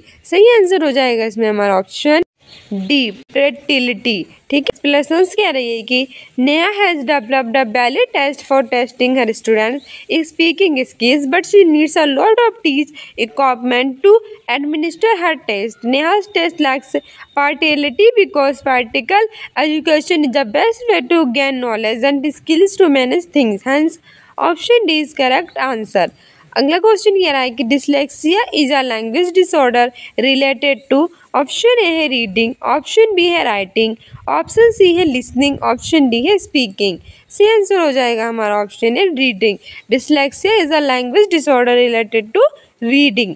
Dyslexia भी जिसे होता है उसे को क्या में दिक्कत होती है, चीज़ों को पढ़ने में दिक्कत होती है, यानी कि वो क्या करता है कि 6 को 9 पढ़ता है, यानी कि चीज़ों को कैसे पढ़ता है, उल्टा पढ़ता है। ठीक है, dyslexia is a language disorder related to reading. जो डिसलेक्सिया होता है वो किससे संबंधित होता है, भाषा से संबंधित होता है। वो भाषा का डिसऑर्डर होता है, किससे रिलेटेड होता है, पढ़ने से। ठीक है, आपने एक मूवी भी देखी होगी तारे जमीन पर, इसमें जो ईशानवस्ती होता है वो क्या करता है कि शब्दों को सही से नहीं पढ़ पाता क्योंकि इसके सामने जो बर्ड्स होते हैं वो कैसे फ्लाई करते हुए उड़ते हुए प्रतीत होते हैं। ठीक है, क्योंकि वो क्या करता है कि जो 6 होता है उसको 9 पढ़ता है, नहीं शब्दों को उल्टा पढ़ता है, इसीलिए इसे कहते हैं dyslexia. A learning disorder characterized by difficulty reading. Dyslexia occurs in children with normal vision and intelligence. Hence, option is the correct answer. अगला क्वेश्चन कह रहा है कि pronounce stress and intonation is conversation are sub skills of. Option A है reading, option B है writing, option C है listening, option D है speaking. सही आंसर हो जाएगा इसमें हमारा ऑप्शन डी स्पीकिंग। ठीक है, प्रोनाउंसिएशन स्ट्रेस एंड जो इनोटेशन होता है वो किसका कन्वर्सेशन होता है, सब स्किल्स होती हैं, स्पीकिंग यानी कि बोलने की होती हैं। हमारी व्याख्या भी कह रही है, यानी हमारा एक्सप्लेनेशन कह रहा है क्या skilled speaker can use the sub skills of pronunciation to emphasise and make the communicative effect of their speech more impactful. The sub-skills of speaking include pronunciation, stress, rhythm, and the use of the intonation, rhythm, and the use of the individual sounds of a language. Hence, option D is the correct answer. अगला question कह रहा है कि रेखा is teaching her students about directions. She can use a days for the task sheet for an activity to strengthen direction. Option A है journal entry, option B है map, option C है flow chart, option D है सब institution table. तो सही answer इसमें हमारा हो जाएगा मैप। ठीक है, हमारी व्याख्या भी कह रही है कि Rekha is teaching her students about directions. जो रेखा है वो अपने बच्चों को क्या पढ़ा रही है, डायरेक्शन, दिशाओं के बारे में ज्ञान दे रही है, दिशाओं के बारे में पढ़ा रही है। She can use map for the task sheet for an activity to standard direction. वो किसका यूज कर सकती है, मैप का। सबसे अच्छा मैप का यूज कर इसके लिए जरूरी होगा। ठीक है, वो अच्छे से मैप का यूज करेगी तो बच्चों को सिखा पाएगी। Hence option B is the correct answer for fill in the blanks, यानी ब्लैंक्स को भरने के लिए ऑप्शन भी बिल्कुल करेक्ट है। अगला क्वेश्चन कह रहा है कि Sonam uses charts to name common object in English, by doing so Sonam is strengthening which skill of her students. Option A है रीडिंग, ऑप्शन बी है लिसनिंग, ऑप्शन सी है स्पीकिंग, ऑप्शन डी है राइटिंग। सही answer हो जाएगा इसमें हमारा option C speaking. ठीक है, Sonam uses charts to name common object in English. Sonam किसका प्रयोग कर रही है, चार्ट्स का प्रयोग कर रही है कॉमन ऑब्जेक्ट को इंग्लिश में लिखने के लिए, इंग्लिश के कॉमन ऑब्जेक्ट्स के लिए। Bye doing so Sonam is strengthening which skill, तो इसके लिए वो किस स्किल का प्रयोग करी, वो स्पीकिंग यानी कि बोलने की स्किल का। ऑप्शन सी सही हो जाएगा। मेरी व्याख्या कह रही है कि Sonam uses charts to name common objects in English, by doing so Sonam is strengthening speaking skill of student, hence option C is the correct answer. अगला क्वेश्चन कह रहा है कि which of the following statement is not true about structure और situational approach. Option A है language is primarily in speech, option B है language is primarily in reading, option C है language is primarily in writing, option D है language is primarily in listening. सही answer हो जाएगा इसमें हमारा option D language is primarily in listening. हमारी explanation कह रहा है कि situational language teaching syllabus is designed upon a word list and structural activities the teacher moves from control to fair practice of structure and from oral uses of sentence patterns to their automatic use in speak reading and writing, hence option D is correct answer. CBSE यानी central board of secondary education has not considered any of the given answer, hence marks will be distributed equally to a pre candidates. अच्छा, इसमें हुआ क्या था कि जो हमारे 4 options थे इसमें से इसने पूछा था, तो वैसे इसमें ऑप्शन डी मैंने बता दिया सही है, लेकिन हमारे जो CBSE थे उसने इसमें एक में से एक भी सही नहीं माना था। ठीक है, तो इसने आपसे सारे बोनस मार्क दिए थे सभी को जिसने भी इसमें पार्टिसिपेट किया था। तो इसमें सब प्योर कैंडिडेट्स को क्या मिला था, सभी को मार्क्स मिले थे इक्वली यानी एक बराबर। अगला क्वेश्चन कह रहा है कि the 4 basic language skills are, ये मोस्ट इंपॉर्टेंट है, काफी बार हिंदी और इंग्लिश दोनों में पूछा जा चुका है। ऑप्शन ए है reading, writing, listening and speaking, option B है listening, speaking, understanding and communicating, option C है speaking, reading, listening and communicating, option D है writing, speaking, reading and expressing. सही आंसर हो जाएगा इसमें हमारा option A reading, writing, listening and speaking. ठीक है, हमसे पूछ रहा है the 4 basic language skills are, यानी कि सामान्य 4 कौशलों के बारे में पूछ रहा है भाषा के। तो सबसे पहला हमारा रीडिंग है यानी कि पढ़ना, फिर राइटिंग है यानी कि लिखना, फिर लिसनिंग है यानी कि सुनना, फिर स्पीकिंग है यानी कि बोलना। तो पढ़ना, लिखना, सुनना और बोलना। ठीक है, ये हमारे महत्वपूर्ण, हिंदी में पूछ लेता है कौन कौन से, तो उसमें भी पढ़ना यानी कि रीडिंग, लिखना यानी कि राइटिंग, सुनना यानी कि लिसनिंग और बोलना यानी कि स्पीकिंग। ठीक है, 4 स्किल्स होते हैं। एक्सप्लेनेशंस कह रहा है कि the 4 basic language skills are reading, पढ़ना, राइटिंग, लिखना, लिसनिंग, सुनना एंड स्पीकिंग, बोलना। When we say that someone speaks a language fluently, we usually means that they have a high level of 4 skills. जब हम कहते हैं कि कोई व्यक्ति होता है वो कोई भाषा को अच्छे से स्पीक यानी बोल पाता है, तो चारों कौशल में अच्छे से डेवलप होते हैं। इस तरह से यह करेक्ट आंसर है। अगला क्वेश्चन कह रहा है कि picture chart can effectively be used for developing. Option A speaking and listening skills, option B है speaking and writing skills, option C है reading and speaking skills, option D है reading and listening skills. यानी कि जो picture chart होता है वो किसके विकास करने के लिए सबसे ज़्यादा प्रभावशाली होता है, स्पीकिंग बोलने वाले के लिए, सुनने वाले के लिए, या फिर स्पीकिंग राइटिंग लिखने वाले के लिए, या फिर रीडिंग पढ़ने वाले के लिए, स्पीकिंग बोलने वाले के लिए, या फिर रीडिंग पढ़ने वाले के लिए, लिसनिंग सुनने वाले के लिए। तो सही आंसर इसमें हमारा हो जाएगा option be speaking and writing skills. ठीक है, जो पिक्चर चार्ट होता है वो इफेक्टिवली यूज होता है किसके डेवलप के लिए, स्पीक यानी बोलने के लिए, राइटिंग यानी कि लिखने के लिए। तो स्पीकिंग और राइटिंग स्किल्स मोस्ट होते हैं। क्वेश्चंस कह रहा है कि pictures chart can effectively be used for developing speaking and writing skills, teaching with object and photographs, created a direct sensory connection between learners and the subject that results in low levels of interaction tension. Hence option C is correct answer. Question कह रहा है कि which of the following statement is not true in the context of teaching learning materials related to language learning, teaching learning material days? Option D है do not support learning, option B है support students learning, option C है should be selected based on object of teaching, option D है serves as resource for teachers। सही answer हो जाएगा इसमें हमारा option A do not support learning. और ये एक्सप्लेनेशंस कह रहा है कि the statement do not support learning is not true in the context of teaching learning materials related to language learning. Teaching learning material should be selected based on objective of teaching, serves as resource for teachers and support students learning as well. Hence option A is correct answer. अगला question कह रहा है कि this is an neurological disorder that leads to impressive speech. Option A है dysphasia, option B है डायस्प्रैक्सिया, option C है डायस्ट्रेरिया, option D है डायस्ट्रोफिया। सही आंसर हो जाएगा इसमें हमारा option C dysarthria. Dysarthria is a neurological disorder that leads to impressive speech. हमारा एक्सप्लेनेशंस कह रहा है कि dysarthria is a neurological disorder that leads to impressive speech. It occurs when the muscles we use for speech are weak or we have difficulty controlling them. Hence option is correct answer. अगला question कह रहा है कि the idea that all childrens are born with an innate knowledge of grammar is given by. Option A है Chomsky, option B है पियाजे, option C है Vygotsky, option D है स्किनर। सही आंसर हो जाएगा हमारा option A Chomsky. The idea that all childrens are born with an innate knowledge of grammar is given by Chomsky. हमारी एक्सप्लेनेशंस कह रहा है कि the idea that all childrens are born with an innate knowledge of grammar is given by Chomsky. Noam Chomsky is an American public intellectual and linguistic philosopher and the political activist. Hence correct option is है। Should students, ये था हमारा CTET का previous year का पेपर। I hope you like this video. If like it then like, subscribe and share and don't forget to subscribe this channel. साथ ही students unique academy का Instagram और फेसबुक पे फॉलो कर सकते हैं, कम्युनिटी पोस्ट में आंसर दे सकते हैं और अपने एग्जाम में बेटर करने के लिए आप सुबह 8 बजे प्राइमरी लेवल के सीटेट प्रीवियस ईयर और रात के 8 बजे जूनियर लेवल के प्रीवियस ईयर देख सकते हैं। मिलते हैं नेक्स्ट वीडियो में। Keep loving, keep watching, keep sharing. Thank you, bye.